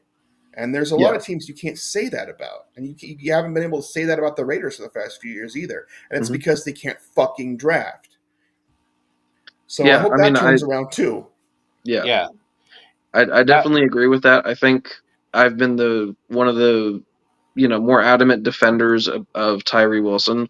I mean, look, I think he's a Trayvon Walker 2.0, where he's very limited in how he wins right now, but when he does, he's just a fucking beast. And I've heard people, Antonio Pierce today talking about him and his development, what he wants to see. He definitely does set the edge a lot and does contribute in the run game. He does set Crosby up for success a lot better than I think somebody like Furl was doing. Furl was okay. He was able to win on his own at times, which is, I think, why he was a top 5 pick. Not worth it, but I think that's why somebody like him gets drafted that high, is because he clearly has the ability to win on his own. Tyree is still learning that, but I think year 2, he's got a full healthy training camp. He's got a full, you know, year in the NFL. He's got like all the learning that he can get out of Crosby. I think we really see like a year 2 jump of like an Alex Highsmith potential. Maybe that's more year 3 or 4, but like number 2 options on the D line, they get fucking paid. Like they are good players. Highsmith is an underrated player. If he can just be that, I think it's a win for us. But and obviously in the top 10, you maybe don't always want to like get developmental guys. and I will reiterate to you that I have never said that I have a problem with Tyree Wilson's ceiling and ability. The Mm-hmm. only problem that I had was It the wasn't Jalen Carter. scouting report against him, the drawbacks in his game, Mm-hmm. the development that was necessary, and taking him at 7 instead of Jalen Carter, who was already at the level that he needed to be. That's my only quibble with it. Okay, Wilson takes 2 years and becomes an absolute beast. That's all fine, but not at 7. Okay, and I do think that consensus for him, and I'm not just going to reiterate the same points. I'm going to get through this quickly, but I think a majority of the league had him going around anywhere from 5 to 8.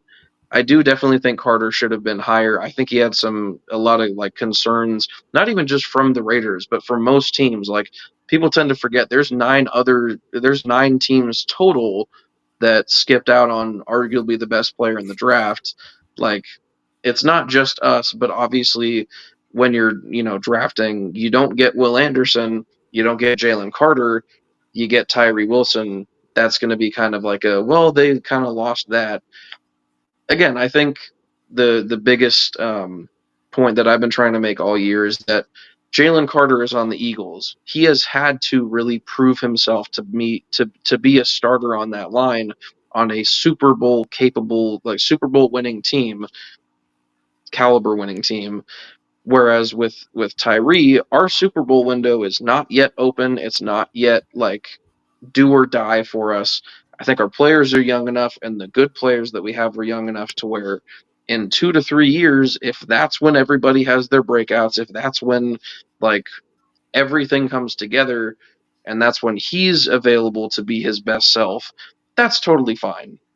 But I still do also agree with the sentiment that you don't take development in the top 10. I want to talk about a couple of things here that are way before KTG's time, like way before your time. First of all, one of the best defenses that ever existed in professional football was the 1990 Eagles.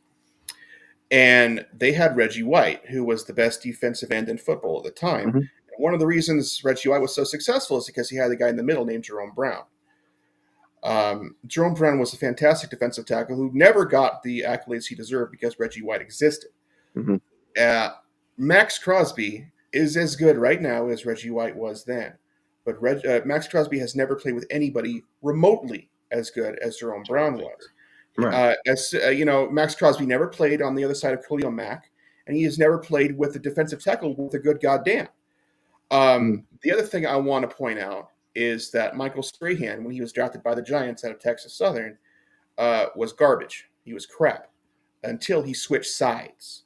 And as soon as he switched to the left side of the defensive line, he became football Jesus and set the single season sack mark and is an all-time legend and a Hall of Famer now, just because he switched one little thing that he was doing. And I think based on history, for a variety of reasons, not just those two, Tyree Wilson, the book is not closed on him. No. He will be good. He will be fine. Yeah. And when the Raiders are ready to take the next step, he's going to be one of the major reasons that we get there. Mm-hmm. So I have zero concerns with Tyree Wilson, who I never, ever saw in a mock draft last year go past number 9. Not once. And all the ones that I read. He absolutely deserved to be picked by the Raiders where he was taken, Jalen Carter or no Jalen Carter. So I'm very excited about his future, and he doesn't concern me at all. Okay. And again, I think the big debate was he just needs to learn how to win in different ways.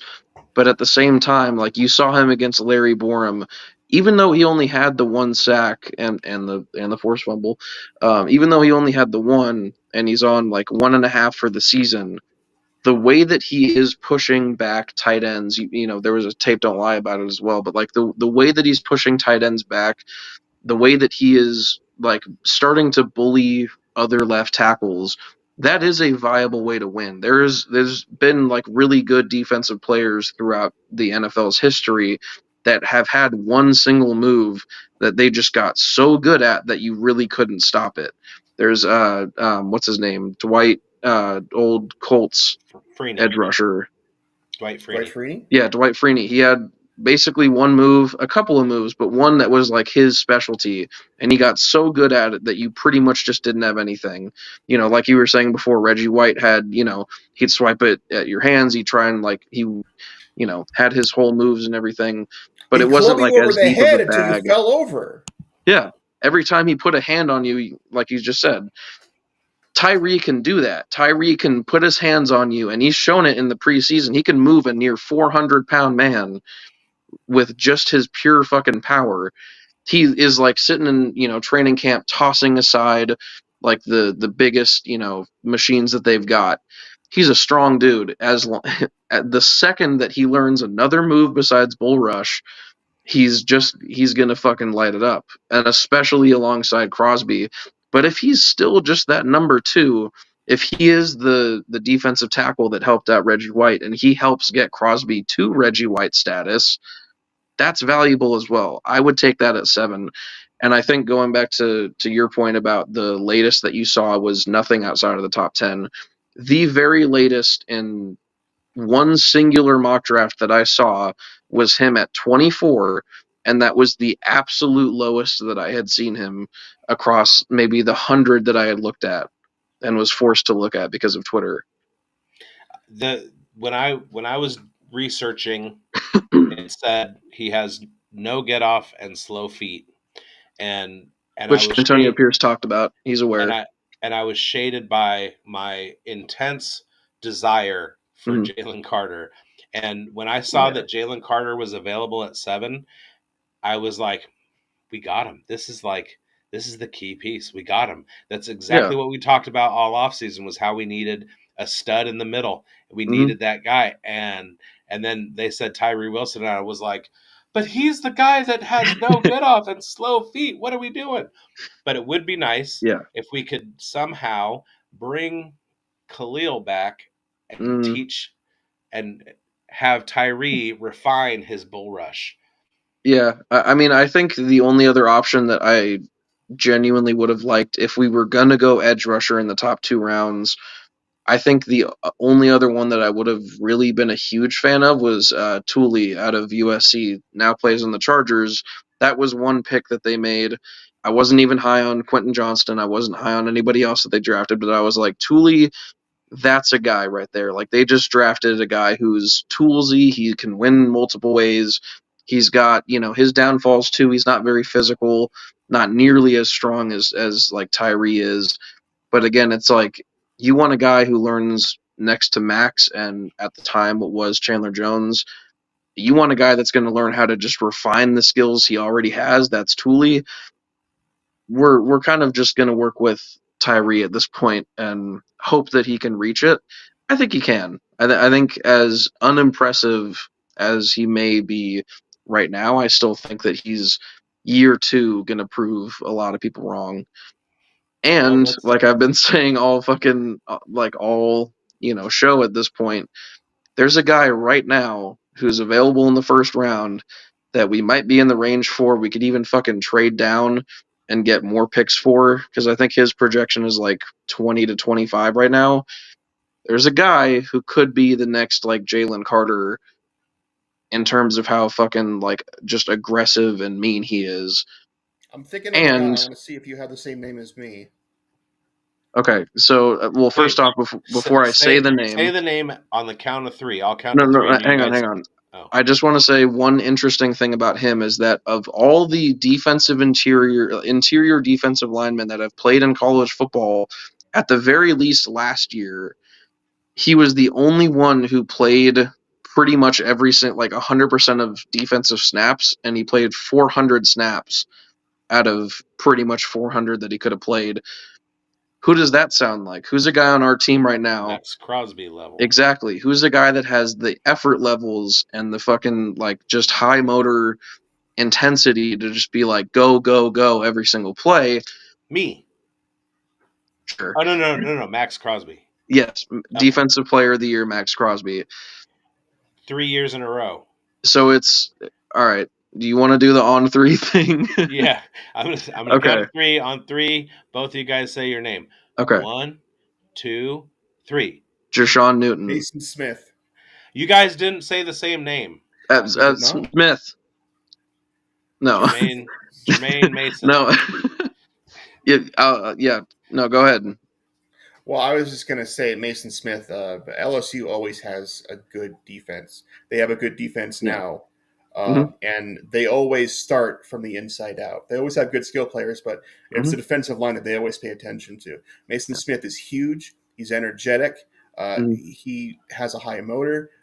He's got good technique. I like everything about him. I think he'd be a really good fit in the late first round if the Raiders end up there. If they make the playoffs, I think that's a guy they should target. You got two LSU fans right here. Yeah. At this point, I'm on to LSU, Arkansas, UC Davis, and Cal. Cal is my main team, though. I love me some Jaden Ott. No, I think so. I spent at least 2 hours today trying to figure out how I wanted to like kind of condense explanations if I was asked certain questions. For me, Dershawn Newton, I've just recently gotten onto his film and his tape. Plays at Illinois. He is 6'2", 290 pounds. So he's not your traditional like 315-pound, like run up the middle, if not 340-pound Vita Vea. He's not your traditional nose tackle, but as a 3-tech, as a 5-tech, sometimes as a 0, he's like a hybrid D-line defensive tackle. He's an interior lineman that's my size. Okay, and I know that would scare. I know that would scare you because you've heard Cleveland you're Farrell. Describing Jihad Ward right now. Jihad Ward, sixth rounder right there. But okay, he'll be available. Trust me. No, okay. Watch this guy play. I promise you, his projections are first round. I would like to get Smith. I love me some LSU, but like this guy, wherever he goes, I can promise you right now, quote me on that, he is going to be a fucking game changer. He is just aggressive as shit, and he is exactly what we are going to try and look for. He's exactly what we need as well. He's just a fucking, he's just a bully. He's like, I'm bigger, I'm stronger, I'm going to, run through you. Who? Andre James? Pretty much. But, in his scouting profile, he was projected as a great, team fit for the Raiders, which was another reason why I started to like him. It was like that, Arizona and the Bills were his 3 best team fits. He's got just a dominant swim move that's NFL caliber already. He's got a good arm over. He can actually win in multiple ways as a defensive tackle, whereas Tyree is kind of limited. But I'm just trying to think how fucking good would that defensive line be of Newton down the middle, Tyree, and Crosby? That would be good for years. Well, they run a four-man line. Yeah, he's best suited to a 4-3. I am hopeful that the Raiders line can improve for one very simple reason. That's that Leonard Williams will be a free agent after the end of this year.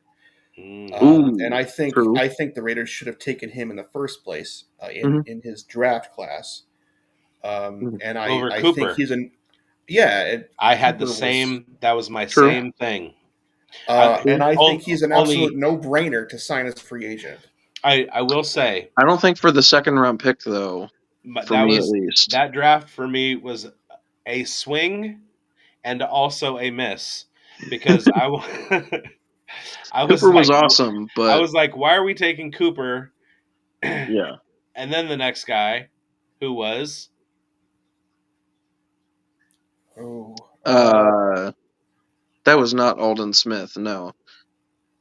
No, Aldon Smith was taken by the Niners. That's right. That's right. Are you asking who the next Raiders pick was, or the next pick overall? The next pick of the Raiders after Cooper. Oh my goodness, 2015. See, I would know that because that is more my generation, but I am blanking on the entire 2015 class. It's not Nevin Lawson. He was a first-round pick somehow. And we signed Lawson from the Lions. They didn't draft him. Was it a defensive back?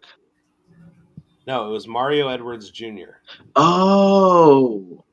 And I was like, why did we take Cooper and Edwards Jr. when we could have had Leonard Williams and Kevin White?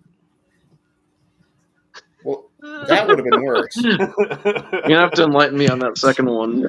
So Kevin White was he went to West Virginia and he was really good in college and did nothing in the NFL whatsoever. He was Calvin Johnson reborn. He was like 6'4", 230, just like he's Brian Edwards. Okay. He looked like DK Metcalf. He was a high point king. I mean, and he was fast. He was a stud. No, this is literally just reminding me of Brian Edwards and making me sad about Brian Edwards. Let's take Leonard Williams and then Kevin White instead. And Mario Edwards Jr. had turned into. I mean, he was serviceable for the last few years, and I don't know where he's at. Kevin White now, is like the epitome of looks like Tarzan, plays like Jane. Ooh, okay. No, I can think of a few. What's his name? Kelvin Benjamin kind of reminds me of that. I mean, the NFL is littered with guys like that. You got Terrace Marshall now. You got DJ Chark. I mean, Kelvin Benjamin being a biscuit away from a tight end is one of my favorite quotes of all time. That's phenomenal. Okay. There's a bunch of copy pastas in the NFL subreddit about Kelvin Benjamin being at the Old Country Buffet.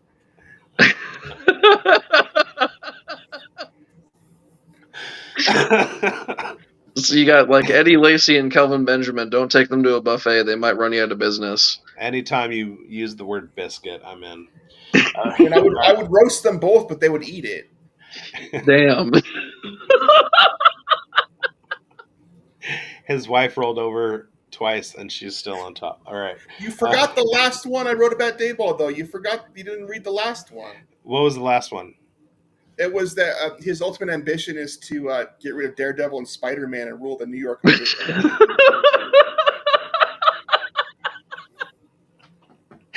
This man just hired King. This man just hired Bullseye. Wait a minute. Oh, that's good. Oh my God, what's his name? I would have loved if he was still alive for the actor that played him in the Daredevil movie to like do a biopic of Brian Dable. No, just make Kevin Michael James Clark Duncan playing Brian Dable. Brian Dable walks down the street and he's I just lost it. Hang on. I'm just still funny. so sold on a Michael Clark Duncan Brian Dable biopic. No. Brian Dable walks down the street and people ask him for Vincent D'Onofrio's autograph. Oh, okay. All right. All right, I'm going to share a screen with you guys because I want you to check some of this out. Okay. By the way, do I have enough time for a segment on why Crosby is unanimous Defensive Player of the Year? Yeah, I'm not going anywhere until I need to fall asleep. All right. Okay. Me neither. I mean, I'm sure we all know why, but I just feel like for the viewer, it's going to be... Put up full screen, damn it. Okay.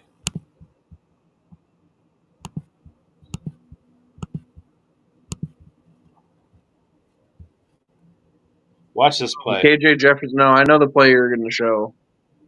It's when he's stiff. We don't see anything. What? We don't see anything. We just keep... Oh. Is it a KJ Jefferson play? Just a hunch? Yeah, it's okay. Hang on.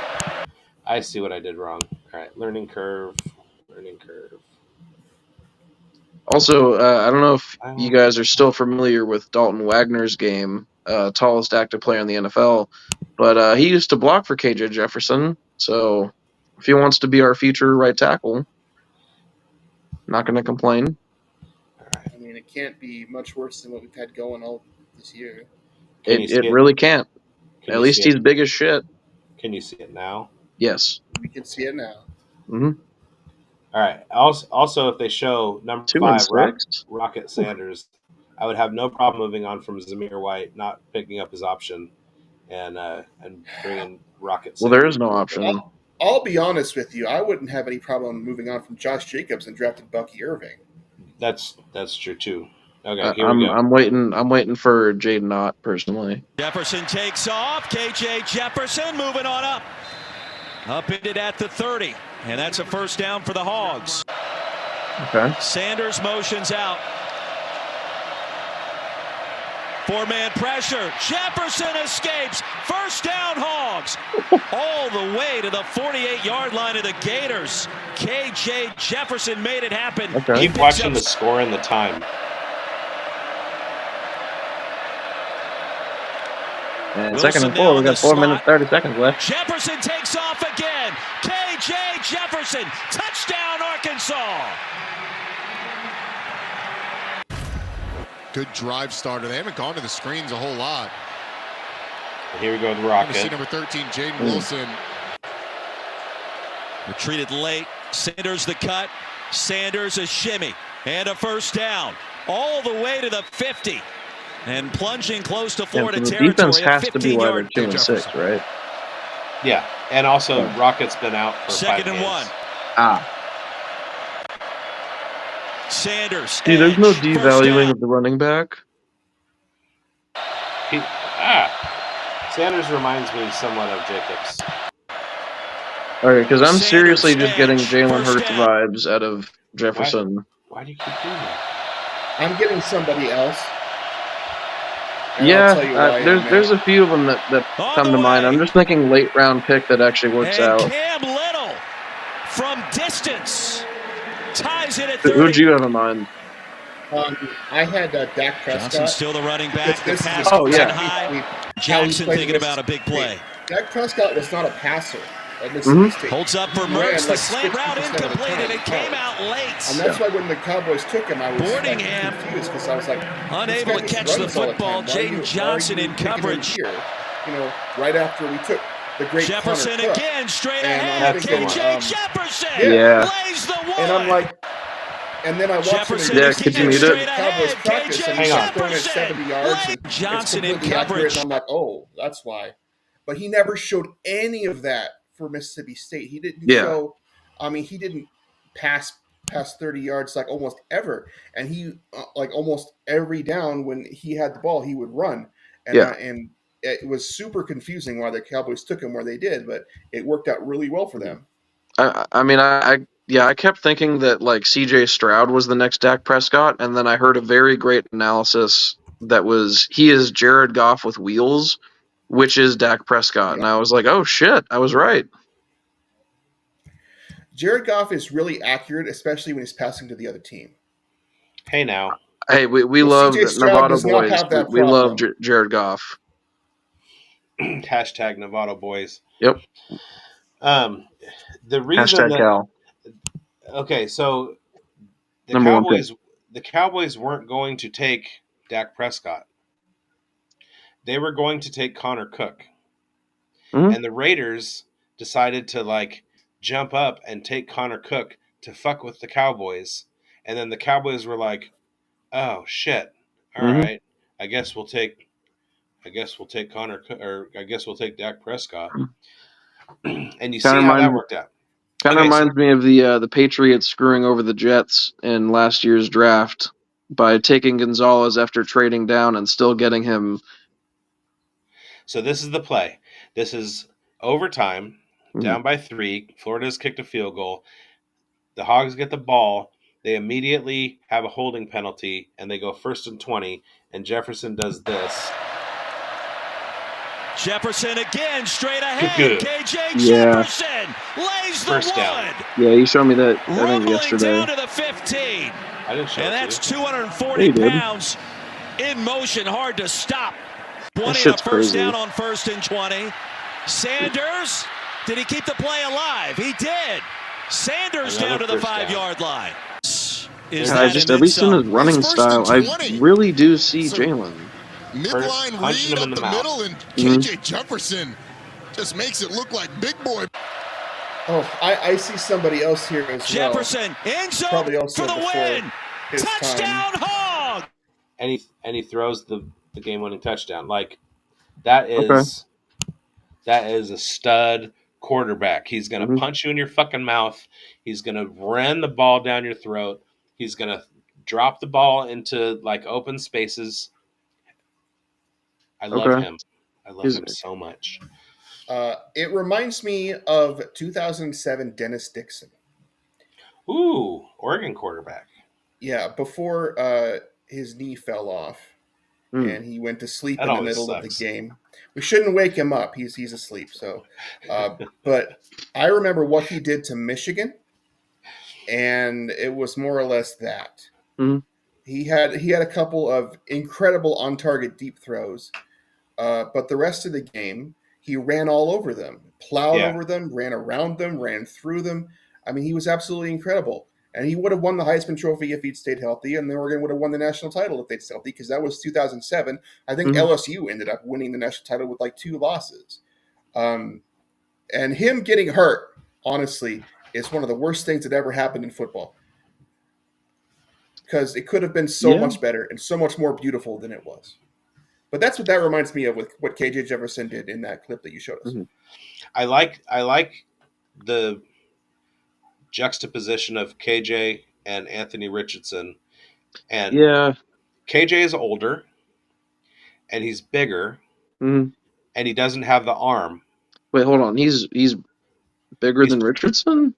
Maybe he's smaller. He's 240 pounds. Richardson's 245, right? Yeah, 6'4", 244. Yeah, I think KJ is like 6'3", 240. So he's slightly smaller. He's like a Justin Fields size. He's more accurate, but he doesn't have as big an arm. You could probably count on one hand the people in the world who have a bigger arm than Anthony Richardson. Oh yeah.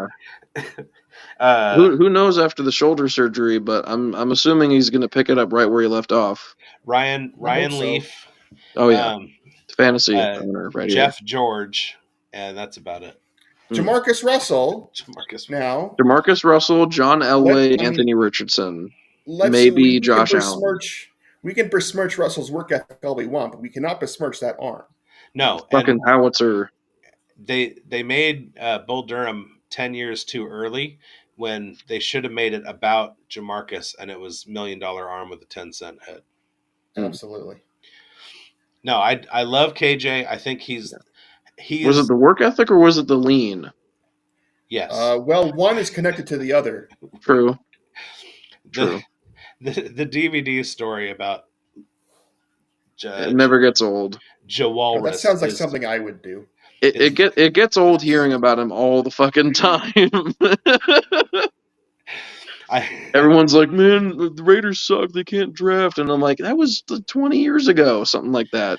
15. No, and I've gone back for a Silver and Black Pride fan post and trying to kind of refute the whole Jawalrus mystique. And I extracted probably 10 different draft analyses, pre-draft analyses, and every single consensus was Jamarcus was number one. Yeah. The Raiders on the cover were of Sports Illustrated. The unfortunate team that happened to have that pick that year. Could have had Calvin Johnson too, but who's going to throw to him? That was a big thing. But there was zero indication that things were going to work out the way that they were pre-draft. I think the fact that he was so bad that we've barely drafted first-round quarterbacks since him, obviously having Carr for 9 years takes a pretty big window out of that. But, like, how many first-round quarterbacks were drafted after Jamarcus? By the Raiders? Before Carr. Carr was a second rounder. The Raiders haven't drafted one since. Right. In the first round. I know he was a second rounder, but, like, yeah. I think he scared the front office so bad that they've just like stopped doing it. And that's kind of why I'm now like a little scared of taking one, but I would be more comfortable with Shedeur Sanders or someone like that. Quinn Ewers, who I really love, because we have the backup plan of Aiden. The thing that I like the most about KJ is that he's more durable. He has been more durable in a longer college career than Anthony Richardson was in a shorter one. Oh, that just makes him old. Like Michael Penix. And more durable. He's as old as Penix and more durable.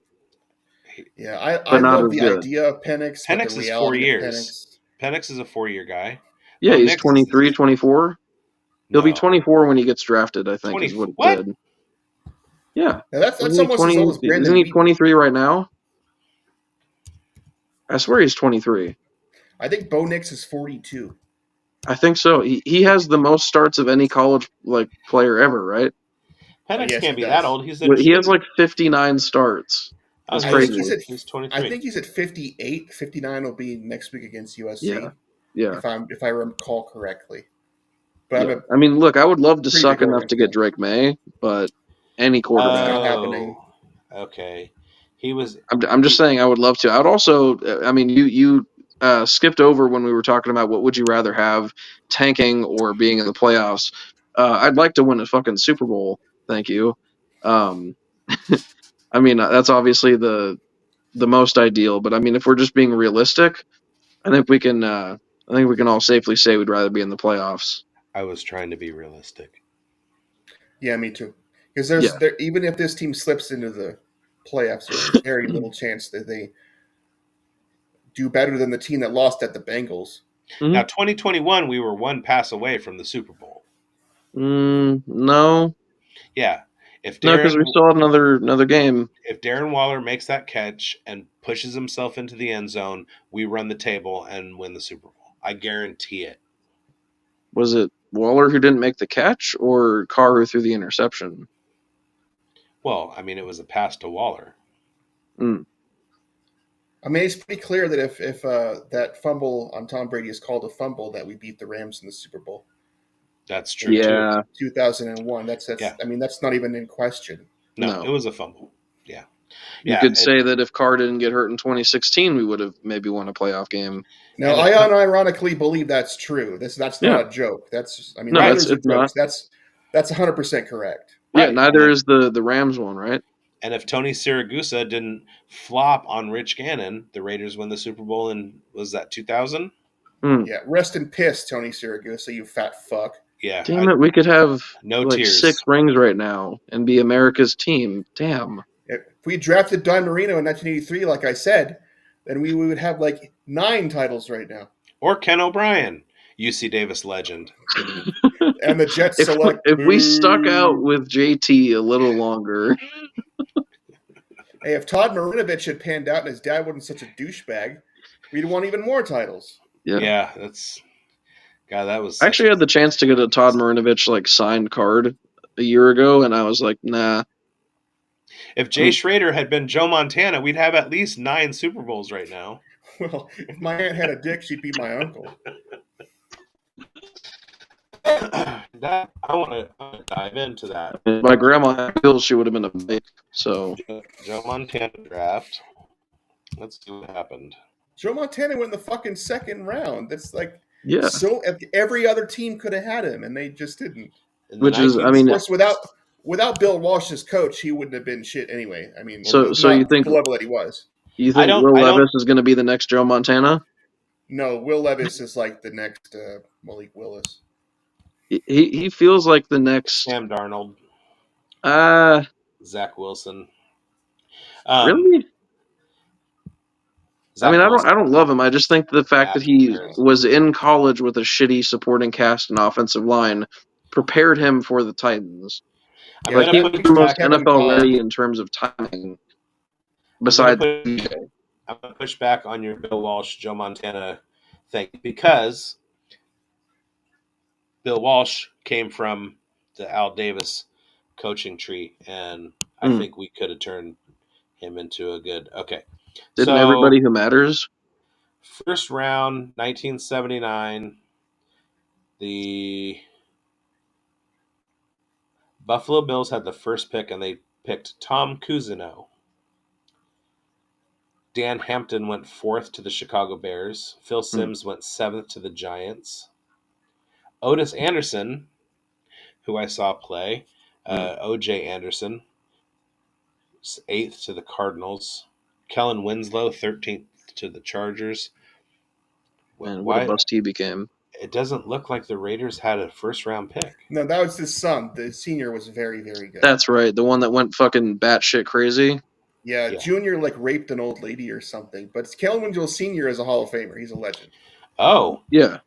18th. Oh, that's true. Yeah. His son got drafted in 2005, I think. Yeah. The 18th pick to the Seattle Seahawks was UCLA defensive tackle Manu Tuiasosopo. Nice. Oh, is that Marquez's father? Yes. And also part of the Tatupu family, the Polamalu family. They're all cousins. I think he ended up with the Niners, which is why my mom was a big fan of him. He did. And I met him when he was with the Niners. He is that when I met him, and Freddie Solomon, Russ Francis, rest in peace. A couple other guys.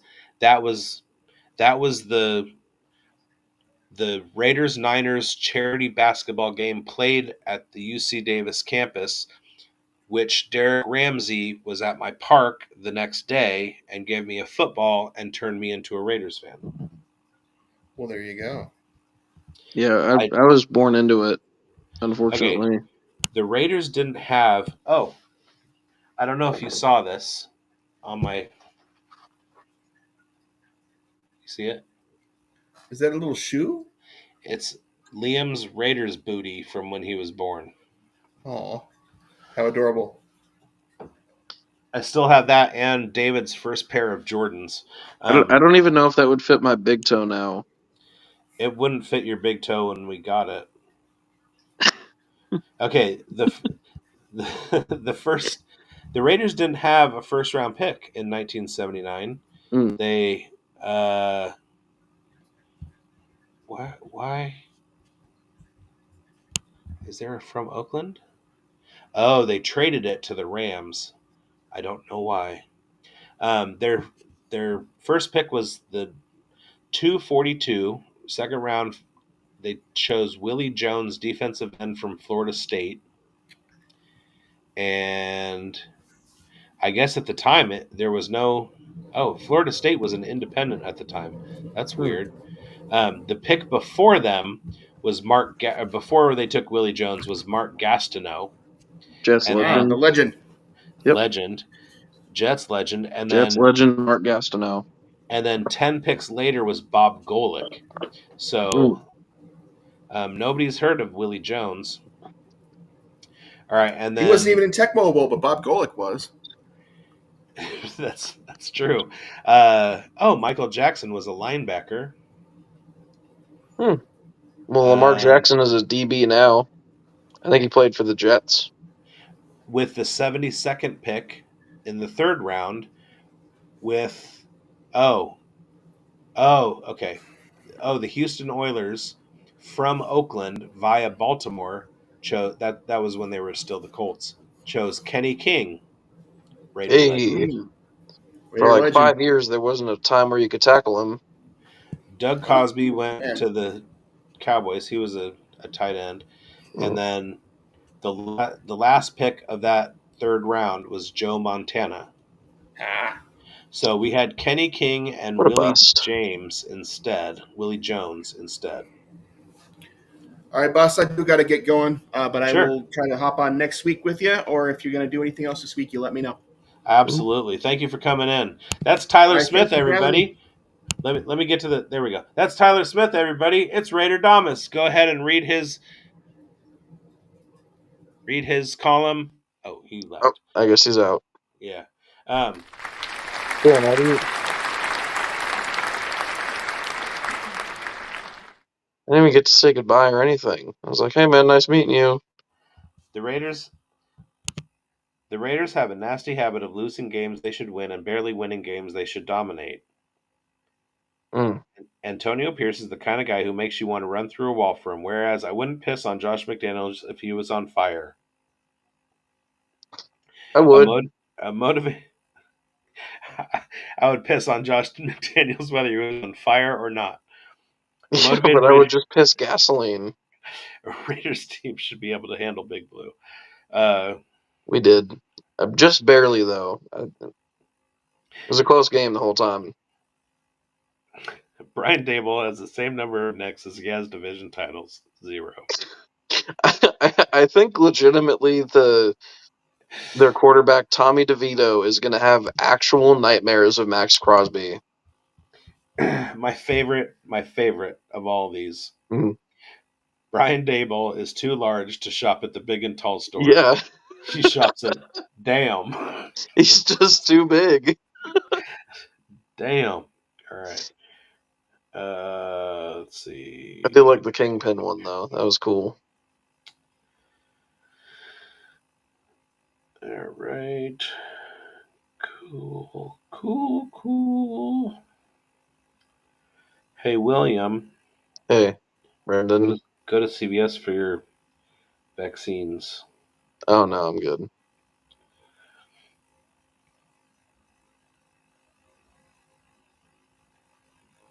Although, remind me to message you later about the medication. I got something today to talk to you about. But we'll do it off stream. I gotta get those videos recorded. Damn. Man, I had so many tabs open for points I wanted to make. Okay, so make the points. What are we doing here?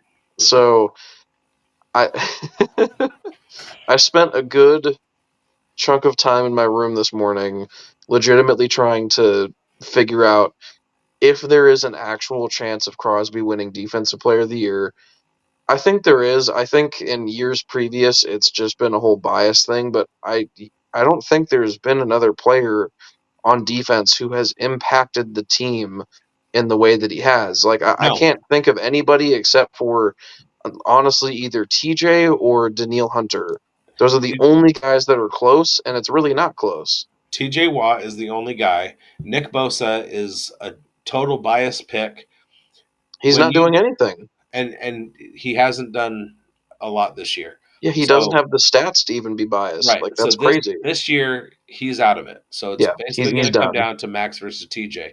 And TJ has the past or whatever. But here's the thing that everybody gets messed up when it comes to Max is that he plays more snaps than anybody. And people try and use that as a detriment. He stops the run and he gets he does everything, whereas the other guys are pass rush specialists that have interior defenders with run support. Among all edge players, this is just one stat that I'm not going to get into the whole spiel yet, but the one stat that I looked at was among every edge defender, there is exactly one person, I think it's Christian Wilkins, who has more total tackles than him, and he still has 32. And you want to know what's crazy about that? Is that is combined. If you combined TJ Watt and Myles Garrett's tackles, like total tackles, it's not even as many as Crosby has. Right. Because they don't do the same things that he does. Right. He does everything. You'll see him in the second level bringing down a ball carrier on top of all of his behind the line of scrimmage work. I mean, he's just okay. So let me find this real quick. All right. So in this last game, Crosby had 7 pressures, 3 sacks, 4 hits, and a 14.3% win rate. All right. Yeah.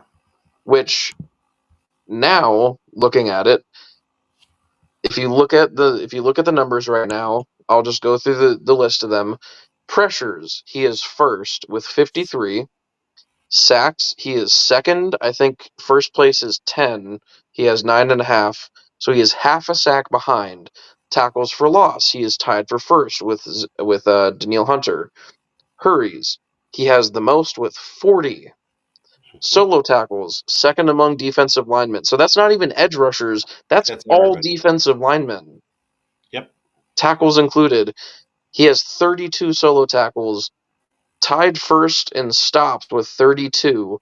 Quarterback hits, he has 13. He has a pass deflection, a forced fumble, a fumble recovery. He has a safety. And he's on pace to have another 100 pressure season, 18 sacks, 106 tackles, 25 for loss, 76 hurries, 25 QB hits, overplaying over 1,100 snaps. Yeah. If anybody needs any reminder of who we're talking about the Max. Mad Max, yeah. Like there is no debate. Somebody needs to get Sam Keith to do a Max Crosby thing where he turns Max into the Max. Okay. I'm going to see what I can do about that because I think that's the perfect crossover. Yeah. The Mad Max or something. The Max with 2 X's. I mean, again, there's no comparison for any defensive player having as much impact. And you can also look at the fact that Garrett has the best defense of the 3. TJ then has the second, in which I see it. I know. Well, I'm showing the viewer. That's the true. Max, okay. The Max I've read it. It's issue pretty number good. 1. I would love it. The fact that I carried my favorite comic book for decades has been the Max with 2 X's, and then Max Crosby gets drafted to my favorite team, and he spells his name with 2 X's. I mean, come on. We're winning a Super Bowl. The universe is saying something. Right. No, I think, like, there is no debate. I haven't heard a single good point outside of, like, the overall defense being better, which is one thing, again, kind of in his favor. Like, hi, buddy. Again, it's another thing that's like, Crosby is playing all the snaps. He is playing the entire game. He's played 98% of potential snaps, and those are the numbers. And so people try and detract from that and say that he's got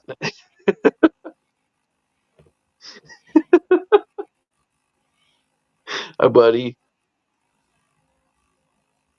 What are you barking at? Hi, Murdoch. What a good boy. Anyway. Look at that butthole. Murdoch, what are you doing? Hi, Murdoch.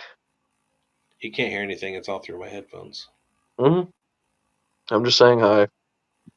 You have to. Oh, he's on guard, though. He's got that tail up and everything. Somebody was breathing outside. Yeah, I think an old lady walked by. Yeah. But yeah, again, people try and this dog is just being too much right now. Murdoch, are you the best? What a good boy. Are you the best? I can't wait to see him again. I miss him. If I haven't made that abundantly clear. Are you the best boy? Are you such a good boy? Yeah. Your breath is foul.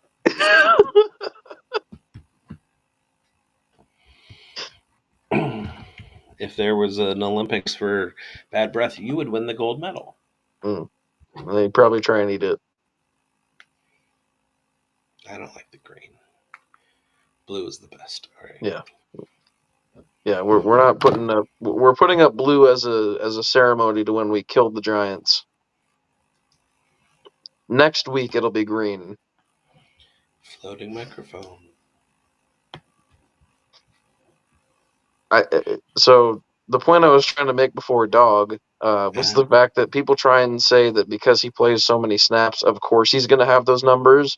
Well, by the time that these other players are at 800 snaps or whatever he's on already, guarantee you their stats aren't looking like that. And as well, the fact that his pass rush win rate is about as good as it can get for how many snaps he's played is also a fucking benefit to him. It's like he's as efficient as anybody else on more snaps. He's doing more per snap. Right. I have not seen a single snap this year that he has had and that he has played where he's not in some way affecting the fucking play. Oh.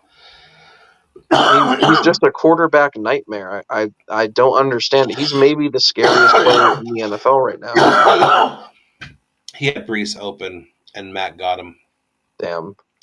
I mean, there's arguments that you could genuinely make that he's one of the best non-quarterbacks in the league.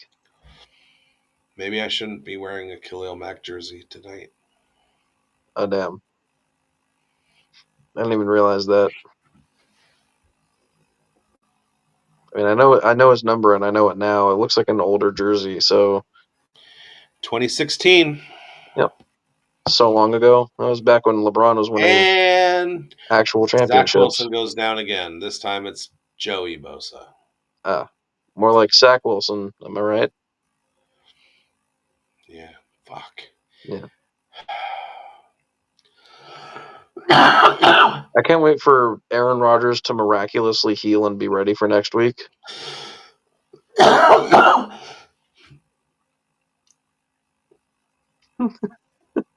wanted to stop. It's been going for 3 years. I've been sick for like a week now.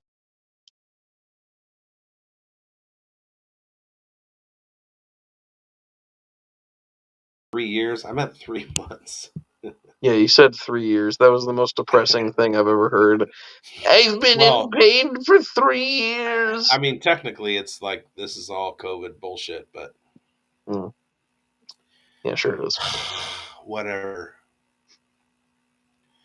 All right, 17-6. We got a ball game. Nice. Way to go. Amik, by the way, was genuinely the most impressive player last game. I would say he was our best. If you judge just based on stature versus stature combined with stats, he's always the most impressive player. Oh, pound for pound. And I love the fact that he had the quote. Inch. Yeah, I mean, we know where his inches are at, though. Hey, now. Did you see the Mike Tyson video that he put up today? No. It's so good. What was it? Fucking Super Trooper to what was it? Sister something? Sister Act, yeah. Yeah. Super Trooper to Sister Act. Yeah. Yeah.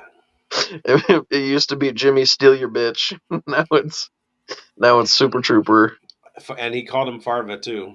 Yeah, which I mean that was awesome. See, I know him as Big Corey now. Yeah, Mike Tyson, aka Big Corey. Yeah.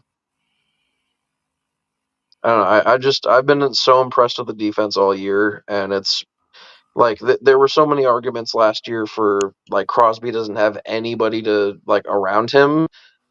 Now I think he does, and I think that's exactly why he's now starting to like elevate his game even further. He's been this good. I'm not surprised by any of this. We knew he was going to have this kind of production, but like he's on pace for 18 sacks. He's probably not going to get it. He'll probably go around 14, 15 maybe. Right? Anywhere from 12 to 15 I would say is his range. Just like last year he had like 12 and a half. Well, I mean, what if he has like a couple of 4-sack games? Hopefully. I mean, I think the best thing for us has been we faced the Broncos O-line. We just faced the Giants, who have the worst in the NFL. We faced the Bears O-line. We're about to face the Jets, who, I don't know if you're aware of this, but Mekhi Becton is garbage, and Dwayne Brown isn't much better. What's awesome is that we still have the Chiefs twice. Well, those are losses, but they're, I mean... I think they continue to crush us. I don't think there's a beat. If we had played the Chiefs this week, we would have won. Maybe. And again, who knows? I think again one thing that I've wanted to say for 2 hours, 8 minutes, and 6 seconds now is that I think it's very easy. And I told you this. I told you this.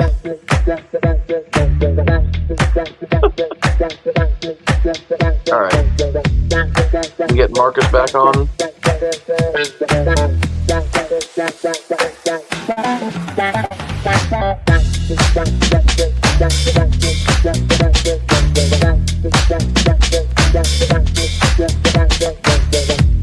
OWA.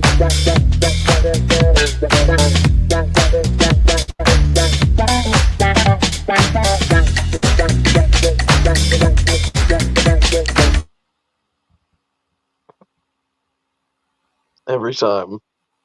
I think if you can stop that halfway through, it would have been funnier, but still pretty good. All right, hey guys, welcome back to the Fantasy Burn. No, I think it's really easy, especially with how much turmoil there's been and how much I would legitimately say depression has been brought upon an entire fan base, and how just like elated everybody's been, how excited. Like there was so much hype regardless, like win or lose, we're free. We are free. Like free at last, Lord Almighty, free at last. The Raiders are gone from the bad man.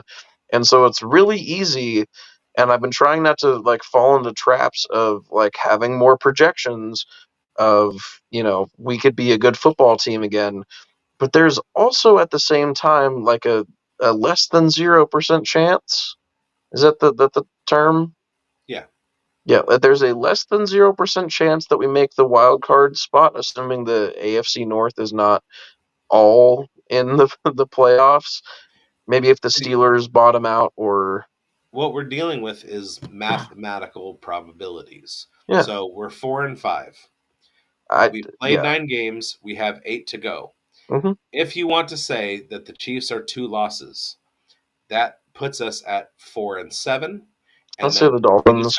We just have to beat everybody but the Chiefs, and we wind up at 9-7, and that gives us a mathematical possibility of getting into the playoffs. Well, we'd be 10-7 if we. No, we wouldn't. Anyway, I don't think we beat the Dolphins. I think we are gonna. Wait. Yeah. So our next games are the Jets, Dolphins, Chiefs, then Chargers, Chiefs again, Vikings, Colts. I don't know but that's just I've had it. I think 7 wins is very doable. And honestly, the fact that we had 3 wins going into this game is like, yeah. Here's the thing, though. Like, how many would we have been on? We're dealing with a pre and post JMD world, right? So 3 weeks ago, I would have said that every game coming up, including the Giants, is a potential loss. Yeah. With the possible exception of Denver in the last game of the season. You know, one of my favorite things is that the record of Josh McDaniels being beaten against the Broncos and now never.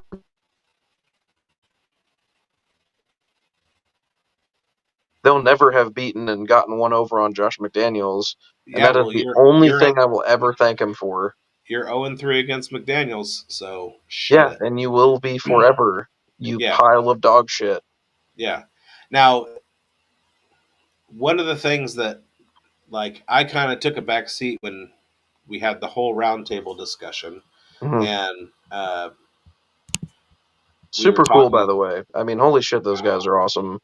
Yeah. I didn't think 4 personalities like that could work, but it was just like it synergized well. I was meeting one of my football heroes, and that was just fucking. I had to sit there and just be like, I'm not going to talk over him. I'm not going to do my usual thing where I try and be the fucking star of the show. I'm just going to hold back, wait for my name to be called, and answer accordingly. All of us are very deferential to Marcus. We all understand like the level that he's at. Yeah. He's got almost 10,000 subscribers. He's the one that you were talking to first, and then Damas, and then me. Well, like I knew the pecking order. The only reason I did that was because I knew he had to leave. Like he wasn't going to be here for the whole time. Okay. Otherwise, it would have just been like somebody go first. But I had to kind of like direct things and I was mostly doing it by like asking Marcus a question, and then the screen like naturally went like that. Yeah, I mean, I would definitely in the future see if like there's another chance he could be on. I think just having him as like a person that you now have met and like can talk to like that is just cool in general. Like that's a good connection to have. Mm-hmm. Especially if he can tweet links and stuff when like I have like I just think he's a cool person to know. I don't really care about the audience growing. I think that happens for me naturally, so I wouldn't. I mean, it'd be cool to have a retweet of me. That'd be cool. I've got We'll Peter mention. Howard. I have an analyst named Peter Howard tomorrow that I'm recording, and then I have a couple other recordings that I'm doing. And once I get through those, I'm gonna see if Marcus will come on for a fantasy burn whole episode, recorded episode. But yeah, that was cool. Anyway, what I was saying was there was when some discussion started going on about watching certain aspects of the games, and I had to kind of Homer Simpson it into the bushes because A, I don't know exactly what you're talking about. I have the way that I've been watching games for most of this season with Sunday Ticket is I'll have four games on the screen, and then I'll have another on the laptop and then another on my phone, and I'll kind of have it all set up, and my eyes just kind of go back and forth. Yeah. And it's been very, very easy in the Josh McDaniels, the pre-Antonio Pierce world to, once things start going sideways for the Raiders, just shut it down. Yeah. And you've seen me do that before, where it's just oh, we're out of it. Bye-bye. Oh, and I've been doing that a lot more this season than. God, I hate my crooked face. I can't ever seem to get myself right with the camera, but I'm doing my best. No, for me, it's my glasses. One ear is higher than the other, so Oh yeah, I have that. Anyway, you're welcome. No, I definitely will say that David was very vocal about when we watched the first half of the game. He was like, "You have not made one comment about oh man, we suck. It's been 2 quarters and you're not shitting on the team and talking trash to them." The guys in spandex who can't hear you right now. And I was like, well, that's because I'm having fun. That's because I'm watching football again. What we had for a year and a fucking half was not football, and it took me way too long to see that. I'm too much of an optimist. I need to just be a cynical bitch all the time. I've learned my errors. The way that the Jets are playing in this game, it looks like a winnable game. They have continuity with their coaching staff and their players and everything, and they're still falling apart, and they're making all of the mistakes that the Raiders yesterday, with a new regime coming in, did not make. I think I need to see more of it. And that's kind of why I was really down with having Pierce come back, is because why not? Why go out and find somebody like Frank Smith is kind of the only one that's actually already connected that I would be cool with. Ben Johnson, I like him. I've been, ranting and raving that I want him to be the new coach and all that. I definitely can see the value that he has, but we need a culture guy. We need someone who understands what we have and what we are and respects what it means to be a Raider. I disagree. Okay. I think that we do need that. That's you not need what someone I'm disagreeing with. You can run through a wall for. Right. But we also need somebody who has the X's and O's and somebody that has the knowledge of personnel. And I thought that when Marcus talked about Dan Quinn, I was like, oh, I haven't even considered him, but that makes a lot of fucking sense. I mean, it's Marcus. He's thought of everything. But my point is, we know the one thing. Yeah. We don't know how he's going to be with the X's and O's. Right. Looking at the game yesterday in a vacuum, yes, the play calling was fantastic on both sides of the ball. Yeah. If Hardigree and Graham stay on as our coordinators, yes, that's great. Yeah. We know that Pierce is no brick wall is safe if Pierce is our head coach. We know that. Yeah. What is he going to be with the X's and O's and the personnel? So that's what we need to figure out over the last 8 games is where he stands there. And I think when it comes to our future at least, I don't think that he's going to do, if he is retained, I don't think he does what McDaniels does, where he brings in his guys. I think he can make guys into his own guys, which is a great thing about leaders and people that have played the sport, is you don't need people who are smart at this one thing, who understand your scheme and your system. You need guys willing to play fucking football, who are willing to like go and put it out on the line every single game. That's what has made Dan Campbell so successful. I don't know if he's calling plays or if he has, the know-how of go out here and maybe he needs a Ben Johnson and his coordinators and everything to actually call up the plays. But like Aiden calling audibles was fucking awesome. That's exactly what we've had success with in the past, was quarterbacks who did their own thing and improvised like Carr did. And just being able to see that from a guy who's, he's not young, but he's a rookie, was a good sign. I don't necessarily think that we need somebody who is so involved in the team as our coach. Just be somebody that keeps the vibe of the room up. Just be somebody that can step in when you need a leader, who can elevate leaders, who can challenge when things aren't going right, and can really just stand there and be like a stone wall of just a paragon, I guess you could say, of confidence. His whole speech about believing that they could beat any team in the world, you got to have that belief in order to win games. And I don't think we really had that. I think I believe so much in player coach led teams. Okay, what I was going to say was that he doesn't have his guys. He doesn't need them. No, he, in the professional ranks, he's been a coach with one team, the Raiders. His guys are from Long Beach Poly and Arizona State and the Raiders. So it's not like he has this history with a Jacoby Myers to bring him over, or Jakob Johnson to bring him over. Jakob Johnson. Ja, sehr gut. He doesn't have his guys. And maybe that's a blessing, that he's not so locked into certain people trying to like get into his system, because it's not his system. Right. He is a head coach.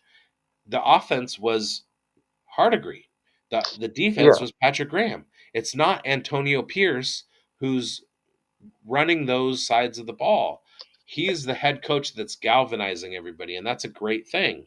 Yeah, and that was my entire point. But he needs to work with the scouting staff and with and the team to bring in personnel of guys that he likes on film, not necessarily he's worked with before. Right. And so again, that was that was exactly what I was saying. And that's, first off, we got Nasty Nesta, or Big Nasty as he likes to be called, from Arizona State, which is a school that Pierce used to coach at. He was 23 when he got drafted, so I'm kind of assuming that he went up through the ranks around the time that Pierce would have been there. Yep. And I'm assuming that he was part of the reason that he got drafted in the later rounds. They were like, Pierce, what do you think? Is this guy guy draftable? And he liked him a lot. And I think that Big Nasty is going to be good for us now that he's an active player. But like, you're starting to see, and again, my big reasoning for why Pierce should be in the running for our guy going forward is because Laken Tomlinson is garbage, and they just cut to a fan in the stands wearing a Jets jersey who looked just like Debbie Downer. Damn. Wah, wah. That's awesome. Yeah, he doesn't need his guys. He doesn't really have anybody. He doesn't have a history. This is also his opportunity to show that, I beat another team in college 99-17 or whatever it was. Like, we're here to fuck you up. And that's exactly what he prioritized, was like, we're here to just be the Raiders again. And that's what you need. You need someone who understands what we are and not try and bring in the literal polar opposite, which is the Patriots. high structure restrictions, like no, you can't laugh, you are going to be constantly mocked and ridiculed and criticized. Whereas before that, we had a team full of players that were basically independent. They were like creative. They were helping make plays. It seemed to have been a fun atmosphere to be in. And then Bisaccia just had to pick up right where they left off. And then Mark messed up by trying to bring in somebody who was just going to be the fucking like judge, jury, and executioner.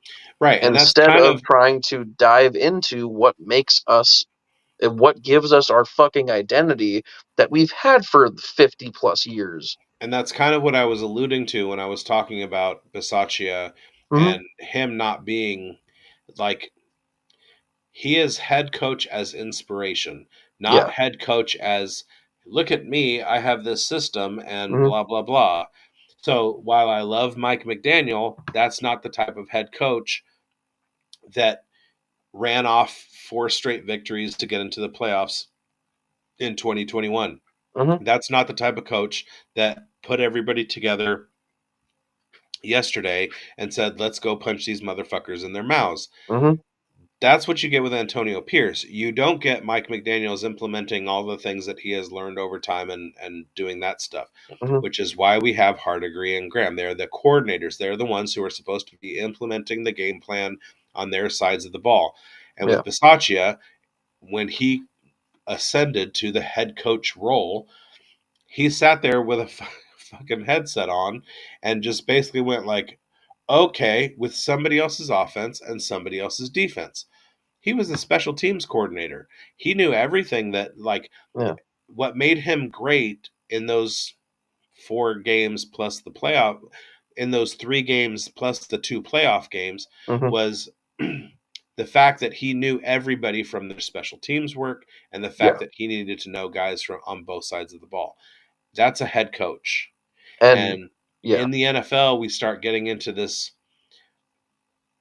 place where the head coach is the coordinator of everything. Mm-hmm. And that's not what the head coach necessarily needs to do. The head coach needs to motivate everybody Yeah. and put them in the right positions, work with the personnel decisions and get guys who, along with the GM and the Yeah. coordinators, guys that fit. McDaniels was Yeah. not that kind of head coach. He didn't motivate people to play well for him, No. and he tried to institute his own system, kind of the same way that Mike McDaniel did, but Mm-hmm. without the personality and the ability to like reach out to people and stuff.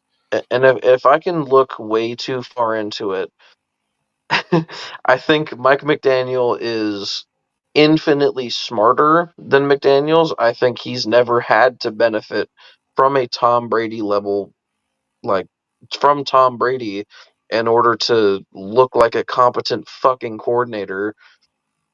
And here's the thing, I don't know if this is again looking too far into it. I don't. First off, a coach should never be the star of the show. You are never the main character. You are the elevator. You are just the one that looks at this person, most of the time your quarterback, and you say, I choose you to go ahead and lead my team. I'm just here to make sure that you guys are like in good spirits and motivated. You are a motivator. I guarantee you that Mike Vrabel, Dan Campbell, and Andy Reid, 3 of, I would argue, the best coaches in the NFL right now, know every single player down to their practice squad. That's the kind of culture that they have in that building. And that's why people want to play for him. All those coaches, that's why people want to, like, Then why again, won't run. he play generic Prince? That's why you're willing to go to fucking war, is because they know you and they care about you. Oh, Antonio Pierce putting the fucking practice squad guys on the bench, that was fucking cool. Having some extra voices, extra like players out there, even if they're not going to suit up, like you're a part of the team.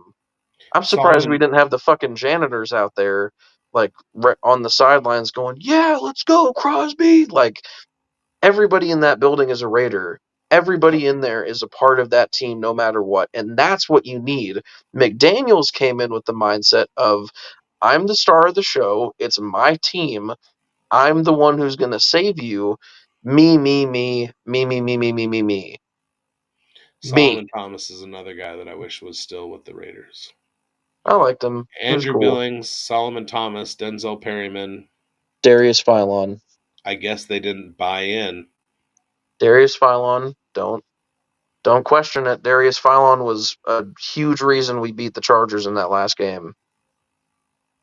Right, but he wasn't anywhere last year. I'm talking about guys that like we had last year that we didn't retain over the. We didn't have Solomon Thomas last year.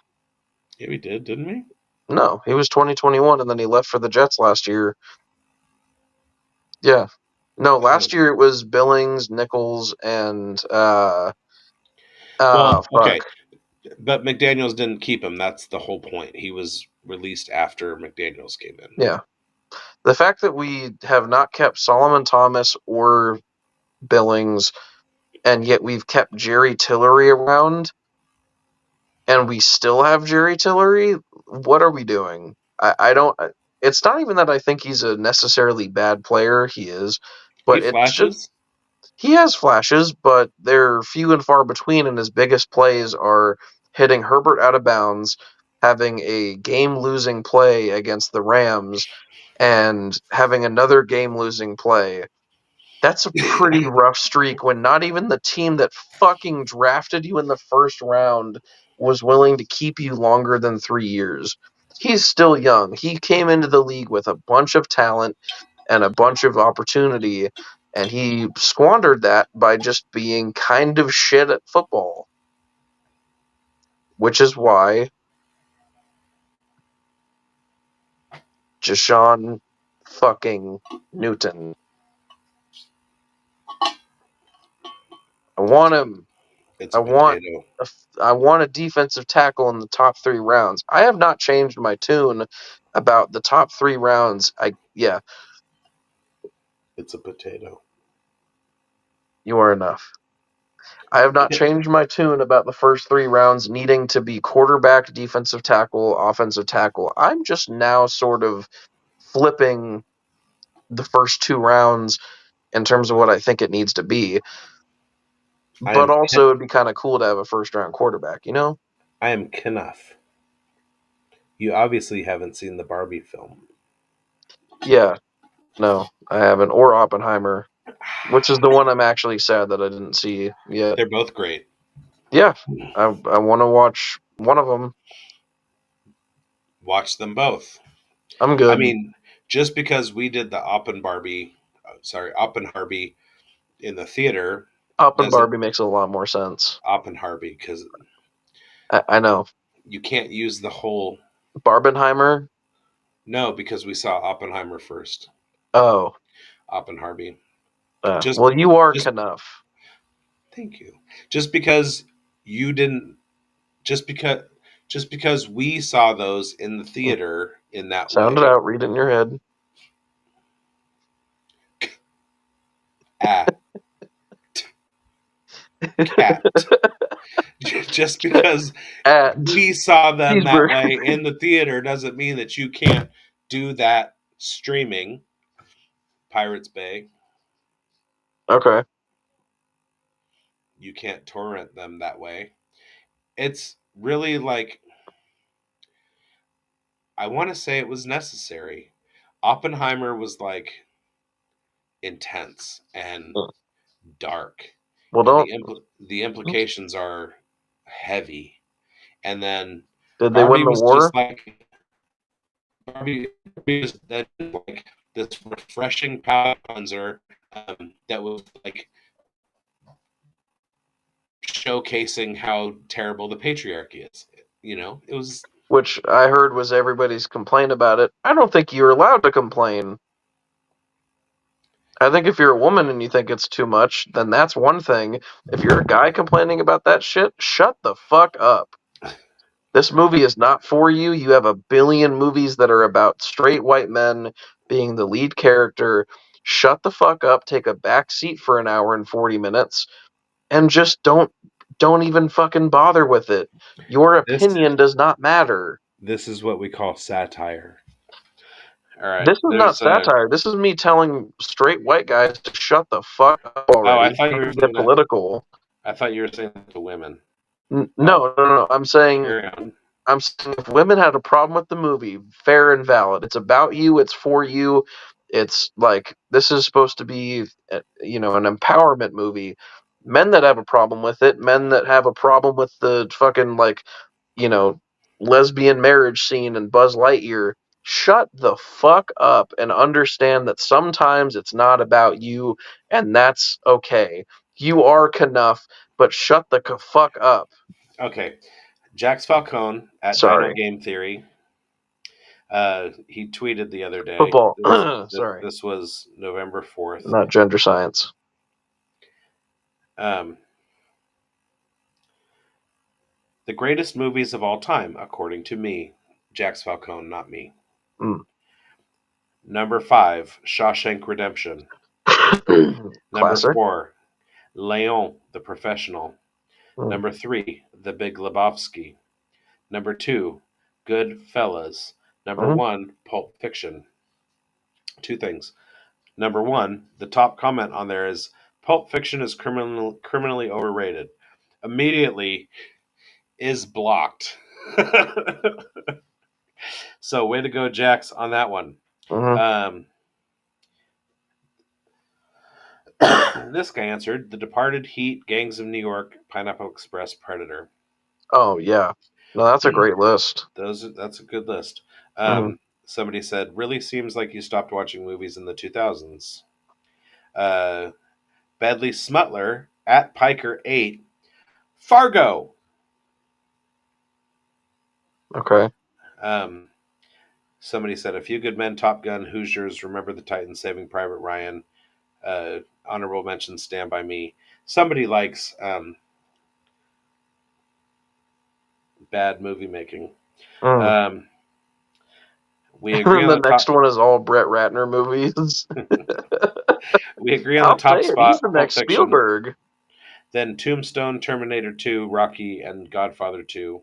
Someone like Stallone. Interstellar, Midsommar, Everything Everywhere All at Once, Parasite, Prisoners. Pan's Labyrinth, Gladiator, Locke, The Green Mile, Edge of Tomorrow. I like this guy. I have trouble saying a definite number 1, 2, or 3. I'd have to do more of a top 10 in no particular order, which includes several you mentioned: Pulp Fiction, Big Lebowski, Shawshank, Sling Blade, Spaceballs, Reservoir Dogs. Get behind it if that's your thing. If you like Mel Gibson or Mel Brooks. Reservoir Dogs, Major League, MacGruber, Schindler's List, Tommy Boy. I like this list. Yeah. Partly because they included Reservoir Dogs on it, which I have argued in the past is a better film than Pulp Fiction. Mostly that's due to budget. Yeah. Hard enough to pick 5. I refuse to order them. Gladiator, Alien, The Departed, Hereditary, Parasite, and I'm bad about no comedy. Honorable mention is Step Brothers. Interstellar, Apocalypse Now, True Romance, Wolf of Wall Street, The Godfather 1 and 2. Evil Dead Remake, Once Upon a Time in Hollywood, Other Guys, Silence of the Lambs, Halloween. Okay, and here's my list. Star Wars, Inglourious Bastards, The Hateful Eight, Goodfellas, Delicatessen, The Night of the Living Dead, Fargo, The Hurt Locker, Baby Driver, Speed Racer, Dunkirk, Arrival, Joker, and Jojo Rabbit.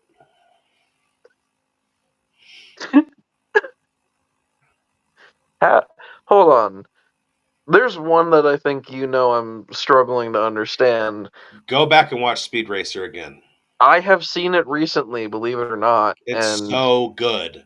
It's entertaining as shit. I will give you that. It's well made. It's a better movie. No, it's a great movie. But top 10? Well, dude, you are old as fuck. How do you not have 10 other movies that are better than it? I have more than 10 because it's visually, like stylistically, one of the best movies ever made. All right. and it's nostalgic, and there's lots of layers. It's so good. Yeah. The Wachowski sisters are phenomenal. You mean, hold on. You mean the Wachowskis? Yeah. But they're brothers, aren't they? Not anymore. What? What the fuck happened? Is there something I don't know?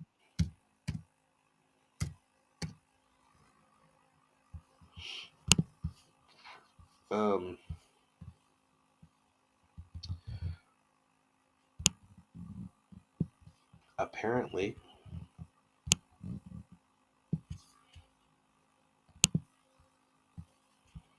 Lana and Lily.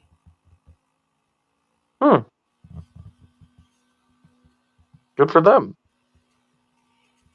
Mm-hmm. Yeah.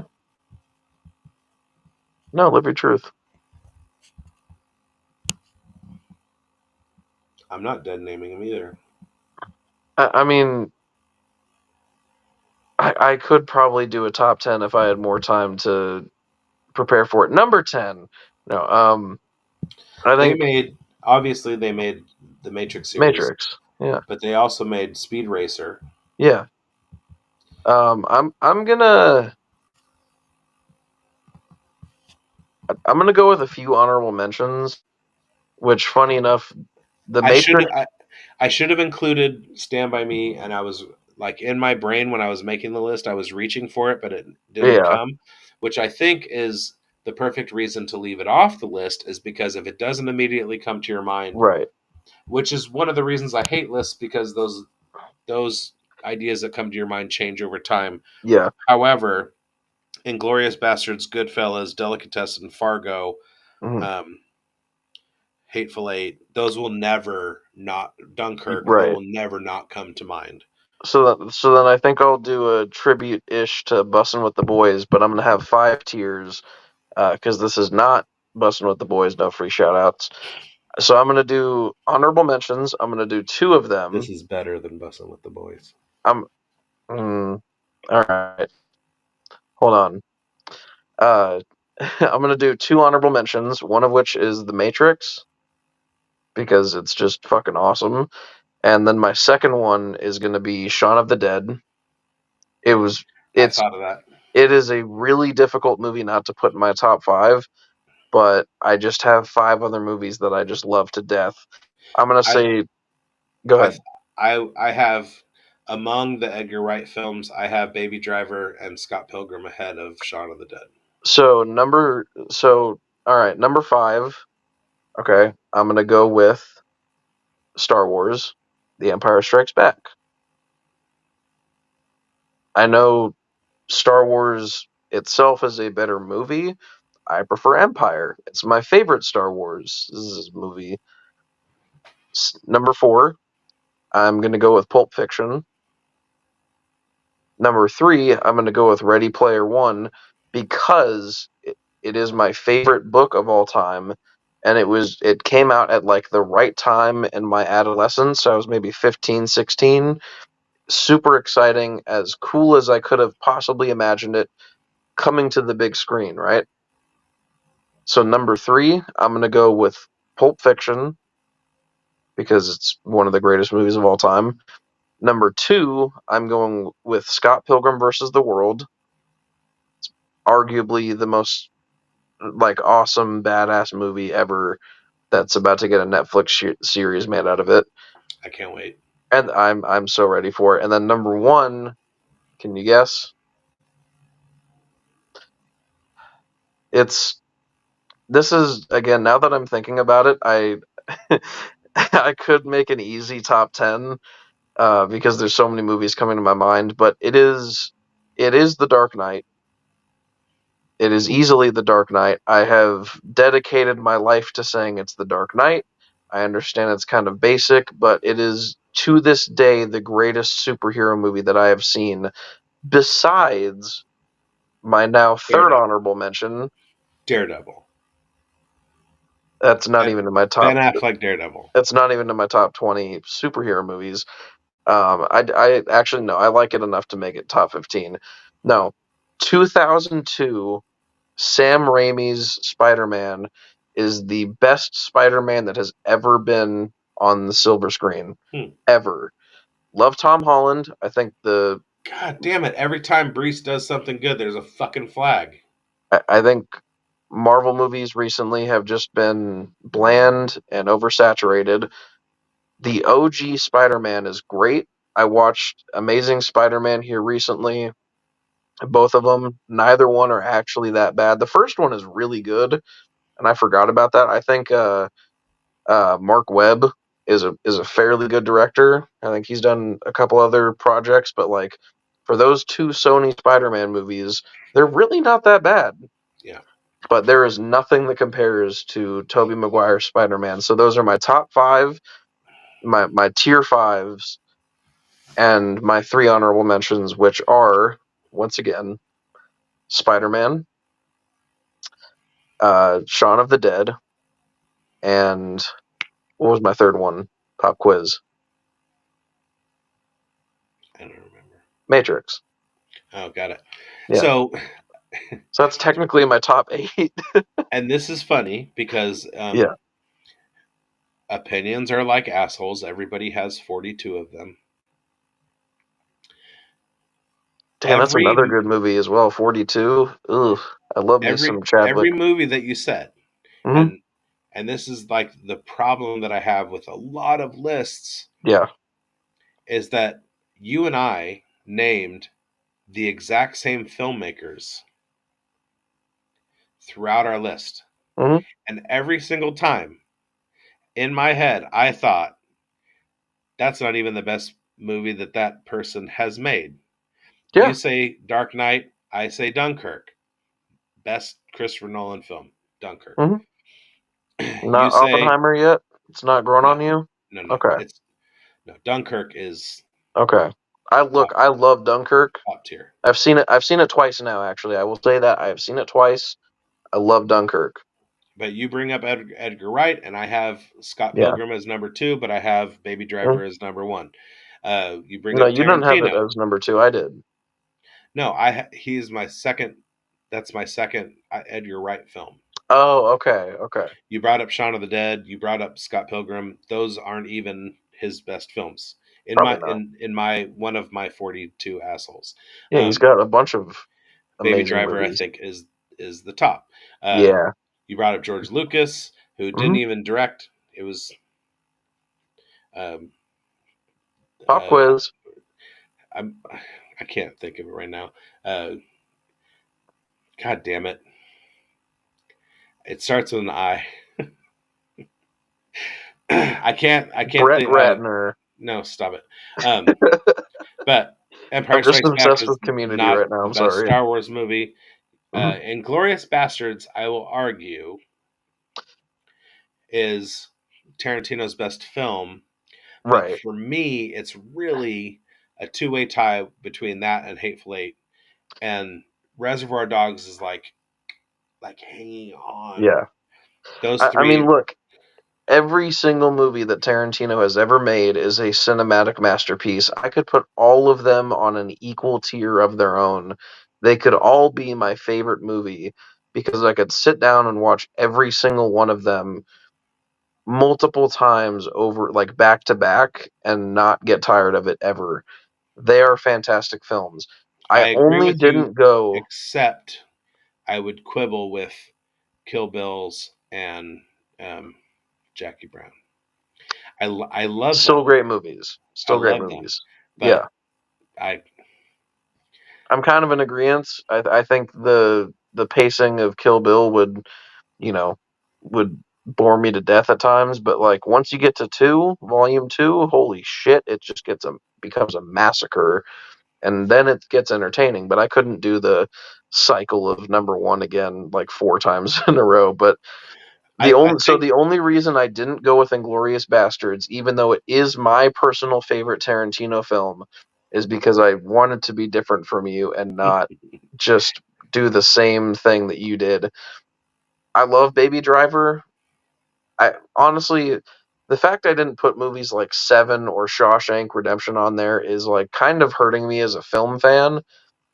I would almost put Citizen Kane on there in my top 10 just like out of pure fucking respect for how good that movie is. I mean, Casablanca and fucking like there are so many. It's why the whole top 10 thing is really hard for me, because I don't ever know what the lines are and what the parameters are for the question.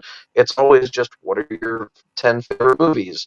And I'm not able to simplify it in my own head enough and just like But my not list be the wasn't fucking even my party favorite pooper. movies. It included some of my favorite movies, but I thought that these are movies that I think are the best movies ever made. I wouldn't ever put like Dark Knight on there or fucking Ready Player One if I was making a list of the greatest movies ever. I would put none of the ones in my top 5 in there. Right. Other than maybe Pulp Fiction. I was talking about Craft. If I was talking about like my favorite movies to watch ever, it would that be makes like, sense as to why fucking Speed Racer is in there. Yeah, I could think of a ton of movies that have. It would be like Ace Ventura, Nacho Libre, Hot Rod, fucking. God damn it, Ace Ventura! That and Nacho Libre are hard ones to leave off. Step Brothers and Anchorman, like that's my top 5 favorite movies to watch. That's not. I can't help. I'm a full blown Mexican. I don't think that's true, Ron. And you're sitting on it. I want to be friends with it. Punch her in your uterus. Straight shot right to the baby maker. 80% of the time it works. Every time. So, in the sketch. Which, by the way, real quick, I love. Again, I'm obsessed with Community. That was my next honorable mention, is the Community 6 seasons in a movie. That is being made. It has been confirmed. I think they're filming it now. If I'm not mistaken, they're filming it like right now, or at least working on it, storyboarding it. It's coming out. Already it's going to be in my top 5. But I just, real quick, I love the note about Paul Rudd in Community where Jeff is like, this is like Paul Rudd. I'm okay with it. If it's there, it's cool. I'm never going to judge anybody for loving it, but I would never stand in line for it. And I'm like, that's kind of perfectly sums up what Paul Rudd is. But over the years, I've also grown to love him as a leading man. So now I just don't know. No, he's great in everything that he does. Yeah. And it's his slap the bass. Slap the bass. Slap the bass, man. I just showed Rebecca Saving Sarah Marshall, and so good. And through all of it, Paul Rudd is the highlight when he's. It's the funniest. Who are you again? So who are you? So yeah, that's. My name's Two-Way Little Honolulu, and he's like, "What does that mean?" He's like, "Steve." I was talking about Craft. Yeah. Okay. Oh, no. I was in this sketch where I play a fan of Jack Black. I got the perfect. Let me share this with you. You haven't told me about that yet. Oh, the Kings got smacked again. Thanks for making sure. I'm sorry. I'm sorry. No, you just saved me a whole lot of time. So it was like 127-92. We got our asses handed to us by the Rockets. Stop it. Again. Yeah. There's no Fox, I don't think. So, this is such a weird season for us. This is the shirt I'm getting. I don't want to be one-year wonders. Yes. Okay. Give me all the Ned Schneebly. Give me all the Ignacio. Okay, holy shit. So here's the thing: we have a cast member, and he looks. Give me all the Jables, just like Jack Black. Okay. What? Fuck! There's so many. God. Focus again.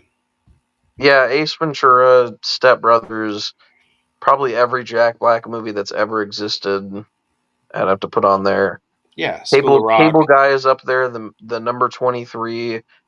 I Love You, Philip Morris is up there for sure. Every time I have a DVR, record the jackal, and I just sit there and I watch that scene over and over again. Hang on a second. Isn't that the one where he gets his arm shot off? Yeah. I love it too. And I would say that The Grinch is arguably the second best Christmas movie. Damn it. That and Elf. I did are it like again. Oh, that's a good one since it's the holiday season, which means that it's Christmas in November. Favorite Christmas movies?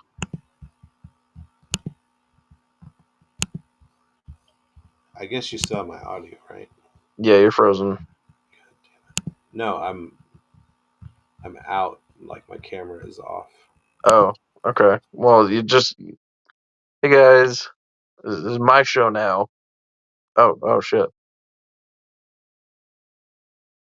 He's back. Ah, he has risen. Okay, What there the we go. fuck? Every time I put something up to the camera, it kills the focus. Anyway, so that we have this cast member that looks just like Jack Black. So one of our two head writers wrote this sketch. So this guy has a guitar store and he finds this Jack Black lookalike, brings him in to like bring in people to the store, but he doesn't tell them that it's not Jack Black. He says Jack Black, but he spells it weird. So I come into the store and I look over it, and so my first line is, "Holy shit, you're Jack Black, dude!" And then I improvised, and this has been what I've been rehearsing. I like run across. I go, "Watch this!" And I run across the stage, and I do the foot drag wing flap. Yeah. And then I stop and I pirouette and then I do like a high kick. Right? Yeah. Jack Black. So then he says, and I'm wearing this Jack Black shirt. Then he says, "Do you want to take a selfie with me?" And I say, "Sure. But first, sing the song, Tenacious D song tribute. You know, the one where the D tells you to sing the greatest song in the world, but you can't remember it. Oh. So you sing a tribute. Go ahead, sing it." And he doesn't know it, and so then I sing it. So in the script, it just has me say, "Play the best song in the world or I'll eat your soul." And he's still not getting it. So then I sing, "This is not the greatest song in the world. This is just a tribute." That's my line. But instead, what I've been doing is I sing that part, and then I sing the next part where "This is not the greatest song in the world. No, this is a tribute to the greatest song in the world. All right. The greatest song in the world. All right." And so the Fligagoo thing. I can't figure that one out. Fligagoo is so hard. Oh, you mean you can't get it? No, I can't do it with my mouth. It sounded like you just got it. Try it again. No, I can say Fligagoo. That's not what he says. I can't do it the speed that he does it with the words that he says. I can't do it. It just like my mouth muscles aren't that adept. He's a special cat. Yeah. So then later on, he says something like, "I just checked IMDb, and the only movie that I only know one movie that he's in." And then I say, "What is it? Tropic Thunder, Shallow Hal, Nacho Libre?" But the way I improvise it in the rehearsal is I say, and so what I started doing was Shallow Hal or Tropic Thunder, Shallow Hal, Nacho Libre. And then since I established that in rehearsals as the end of my line, now what I'm doing is I'm trying to say as many Jack Black films as I possibly can. Okay. so I go, "Which one? Cable Tropic Guy? Thunder, Fucking Shallow Hal, The Cable Guy, Kung Fu Panda? Kung Fu Panda, School of Rock," and I just keep going and going. Jumanji, the House with the Clock in its walls, the Polka King? Like Polka King, Bernie. Yeah. Just every bit part he's been in, like Anchorman when he kicked the puppy The off the Legend of bridge. Ron Burgundy. Like, Yeah. and then This is happening. Finally, when I can't think of anything else, I go, Nacho. Yeah, Okay. and Well, that's a good one. It's almost like the sketch was written for me. I would like for them to surprise you, and I know that this might ruin it if they don't do it at this point, but whatever. I want them to be like, hey, you put so much effort into this that through connections we got Jack Black out here to watch you do this scene, and then just have your heart fucking drop and like your eyes melt into fucking tears as you're like, I love you so much, you're the funniest man on earth. That would be pretty incredible. Yeah. So there's every this, Jack Black movie is just so there's this 10. Jack Black impersonator, and then at some point, he says something about like being anti-black, and I stop and I go, "Whoa, you're anti-black? That's horrible, right, dude? That's crazy." So then later on, at the end of the sketch, the guy fires Jack Black and hires Jack White. Jack Black or whatever. Jack White. So Jack White comes out, and our guy Wayne got the perfect Jack White wig with the perfect hat. From behind, it looks like Jack White. I'm sure. And so he comes out, and they're like, sing a White Stripes song, and he goes, no, White Stripes. They're like, you're not the real Jack White, and he says something, and then he says like, whites have always been better than blacks. Why are they just getting racist? Well, that's the okay. And then I have my phone. Sorry, I'm not in sketch comedy. I'm like, this video is being recorded, and I'm uploading the location right now. Consider yourself canceled, Jack White supremacist. And it's really funny. I'm sure. If I had my laughing hat on, I might be able to appreciate that one. I just found out that my last sketch that I did with Chris Farley, is on YouTube, and I got the link for it. So when we're done here, I'm gonna go look at that. Yeah, I'm probably not gonna watch that, but I'm proud of you. Okay, sorry. If I had my comedy slacks on, I could probably pull out a few yes ands. I'm always wearing my comedy slacks and my comedy boxers. Anything else you want to get to before we end? Because it's been 3 hours. Super fun 3 hours, but it has been 3 hours. It's been more than 3 hours. Well, yeah, give or take 40 minutes. I was going to go till 9. You know what we should do? It is 9. It's 8. It's 9 on real time. 9 in Arizona. Yeah. We should start the show. Let's start the show. No.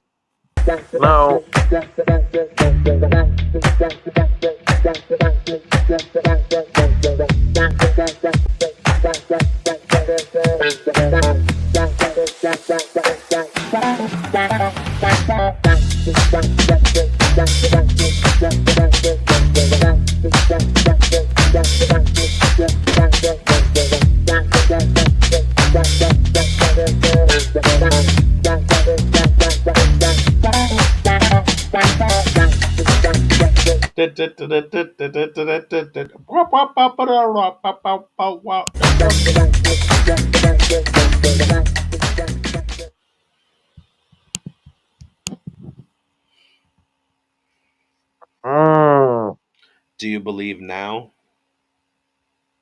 In what? The Raiders. Not anymore. That actually killed all my fandom, all my hope. One pride, let's go Lions. That actually made me a Chiefs fan. That's how bad nope. I never said that. I don't want that clip out there on the internet. I swear you'd be the kind of person to take that one soundbite and then make it be like activate it on one of your keys so that you could just like press F and every time it's I'm a Chiefs fan. And they're like, what was that, Liam? What are you? And then I feel like that's something you do. You wanna do a little top 3, whatever, top 5? A little draft. Let's do. So I think at about 3:10, that's a good. It's a good point to stop. I mean, I was going to go for 4 hours, but let's do this. First, let's go. I don't know what else you wanted to talk about. We kind of got through literally 4 hours worth. Well, I need to see it on the screen, otherwise you're cheating. Oh, well, you got first pick. Should I? Sorry. Should I re-roll? Yes. Oh, you don't want the 101? I still have a chance to get it. No. All right, let's see. I can't see what. Reroll who gets the pick. I want to see, though. No. All right. You just got the first pick. Yeah, I don't care. I just want the interest of fairness.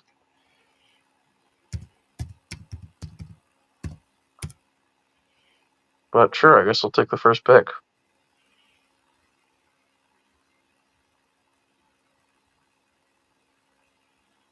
I swear to God, if Brees is not in the game right now, I'm going to stab a baby. Dalvin Cook, Michael Carter, Dalvin Cook, Michael Carter, Dalvin Cook. So I think Cam Akers tore his ACL again. I am 1.11 points above the median for getting into the Fishbowl playoffs right now. I need a touch from Brees, and it's Michael Carter again. God damn it. Dalvin oh, my God. Cook, This is like Michael Carter. the wire, down to the wire. All right. But yeah, what a kind of sad career that Cam Akers has had. And yet also he has a Super Bowl ring and like has made a lot of money, so I don't think he gives a shit. You know? Sure. Yeah, he gives a shit.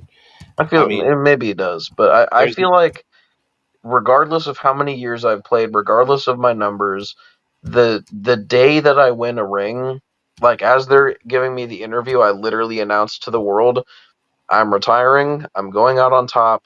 I will not overstay my welcome. I am living with this moment for the rest of my life. This is the culmination of what I've wanted to achieve my whole life. Thank you to this fan base. I love you. Good night. Because I don't know of another player that has ever retired after, like, literally had a speech on live TV after winning the Super Bowl of, like, I'm out. They're like, where are you going? I'm going to Disneyland. I'm retiring. Like, I don't know, probably somewhere. Where are you going to go now? I don't know, probably somewhere in fucking Ireland. Okay, here we go. They're like, wait, what?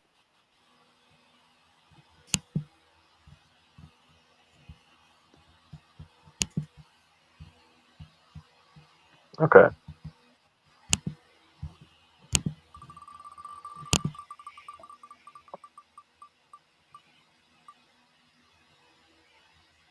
Keep going. Stay. God damn it. Ah! At least I have the 1-1 for this. I was trying to think of things that would truly divide us. So I got burgers, pizza toppings, movie villains, movie heroes, stand-up comics, middle names, video game franchises. Oh, we gotta rock with that for the rest of the, like, until we get through all those. Those are so much better than the ones you had before. Those are fucking awesome. Okay, so we got burgers. In-N-Out Double Double with Animal Style Double Double from In-N-Out with no tomatoes. Okay. Mm-hmm. With the 102, I'm gonna take Whataburger. Homemade smash burger. Oh, okay. 2 patties. Mm-hmm. Co-op American cheese on Village buttered toasted buns. God, I missed that. With ketchup and pickles. Dad, I wish that I could afford the Co-op right now. I wish that I could afford anything other than fries. Like I buy fucking 2-pound fucking tubes of ground beef and like cups of rice and a bag of frozen veggies, and that's what I can afford. I want a fucking brioche bun, a pretzel bun, a homemade fucking smash burger. God damn it, I hate moving out. I make burgers still, but with my the God. 201, I'm gonna take my In-N-Out onion extravaganza. Okay. So that's your double 201 animal style with whole grilled, chopped grilled, and raw chopped onion. Right. So that's your 102 and your 201. Mm-hmm. Okay. So then you have the 202 and the 301. I would like to clarify, is this only hamburgers or can this be any kind of burger? Does it have burger in the name? Was there such thing as a chicken burger, or are they all chicken sandwiches? They call chicken sandwiches chicken burgers in Australia, but it's not like a burger. It's a fucking chicken sandwich, and we're not in Australia. I'm going with a fucking. Nope, you gotta do it like that. I'm going with a fucking chicken burger, mate. God, I'm so good at these. Jesus Christ.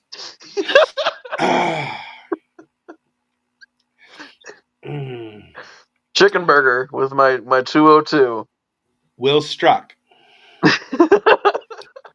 God damn it. All right. All right, my what is it? My 301 with my 3-1, the classic. Everyone loves it. The Big Mac. Okay. Yum. You ever had a Big Mac that wasn't delicious? Didn't think so. Actually, yes. No. Every Big Mac I've ever had has not been delicious. You know what? No. It has just simply tasted like a Big Mac. Mulligan. Okay. My, I'll allow it. I don't know. Hey, Dad, what do they call a quarter pounder with cheese in France? Royale with cheese. Royale with cheese. Give it to me. Okay, you got it. Yeah. All right. Thank you for allowing the mulligan. And then to finish off the draft at the 302, I'm going to take a burger that unfortunately you never were able to have because it was not around in your lifetime. The Bell Beefer. No. Oh. This is the OG. Because you don't shut up about them. The original. That's a taco bun. That's not a burger. The OG. The original grad burger. Hold on. Go ahead. But hold on. Okay. It was a half-pound patty. Pick your words. That was served on. They would make these buns that were like enormous. Mm-hmm. Sesame seeds on top. It was like a big round loaf of bread, but it was a burger bun. Mm-hmm. They would cut it into quarter triangles. And then they would serve the burger on the triangle. So it was a triangular bun with a circular burger. with cheese, and they used like sweet relish with like the red peppers in it and stuff. Mm-hmm. That and mayonnaise and lettuce and tomato. The original grad burger.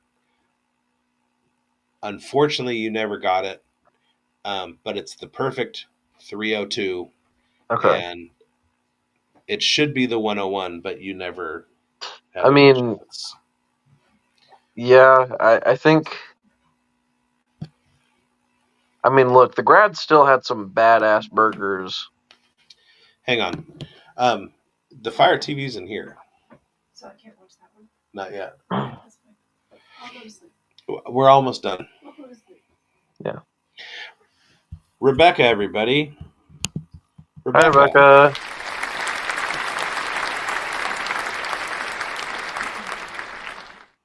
Okay, let's start the show. Yeah, I'm kidding. All right, so you have double, quarter pounder with cheese, and a chicken burger from Australia. Yeah. And I have, Jesus Christ, another burrito inside the hamburger. Homemade smash burger with curated ingredients. Yeah. The onion extravaganza double from In-N-Out, and the OG grad burger, which is the burger that my mouth wants every time I eat a burger. There's beef flavor. Mm-hmm. Haven't had it since. I want that bun. I want the sweet relish that was on it. Yeah. The side of grad fries. The experience. Yeah. My dad pointing out like college girls' butts. Like, all right, that didn't need to be said. Darkness of the grad. Those huge picnic tables. Like, god damn. So I would like this because I created it about pretty much just about as I got here and could still, afford things. So I made a hamburger that was maybe the most like wacky combination of flavors. So I had gone to a Safe, or I had like DoorDashed from Safeway. I saw that there was a not necessarily bacon jam like we had in Alaska, but there was like I could make it into a bacon jam, and so I did. So I did that. I did green chilies. I did a slice of Swiss cheese on again, a 2 smash burger patty because that's just the California standard. And then I did like grilled onions on top of that on like a nice little just like a plain basic, sesame seed bun. I've never had something as unique as that. And I did like steak fries with a little ranch dip in there. I've never had something like a burger so uniquely flavored before because it was just all stuff that I like. Bacon jam, green chilies, and Swiss cheese. I didn't know you like green chilies. That's cool. I love green chilies. I didn't know that. It's a new thing. It's a new. Yeah, I've always been Arizona. a salsa. I've always been a salsa verde guy. You remember the taqueria before I pretty much for like the last couple of months before I left, I would always do the green nachos. No. Really? Yeah. Oh, I was doing green chili and chicken nachos, which is fucking delicious. Sounds good. Yeah. All right. Try green chilies on a burger. Anyway. I want to say, on behalf of the Fantasy Burn from the Fantasy Burn Studios, Know the Game 38, at Big on Twitter. FFB on Twitter. Mm-hmm. My guests, Raider Damas and Marcus Johnson, the Mark John NFL. Yes. At the Mark John NFL and at Raider Damas. Those are their Twitter handles. On behalf of all of us, thank you for not watching the Fantasy Burn. Also, and on behalf of my Ken Stabler football. Hey, people are going to start watching. Second greatest quarterback in Raiders history. Mm-hmm. And Boba Fett. Mm-hmm. And the Max. Yep. Thank you for not watching the Fantasy Burn again this week. It was a wonderful discussion. I won the burger draft. I beg to differ. You won the shenanigans, and I promised shenanigans in the title card. I said I was going to have special guests and shenanigans, and you came through with the shenanigans, and I appreciate Always that. do. You win the shenanigans. On behalf of all that, we'll see you next week on the Monday Meltdown. We will be there no matter what. Bye.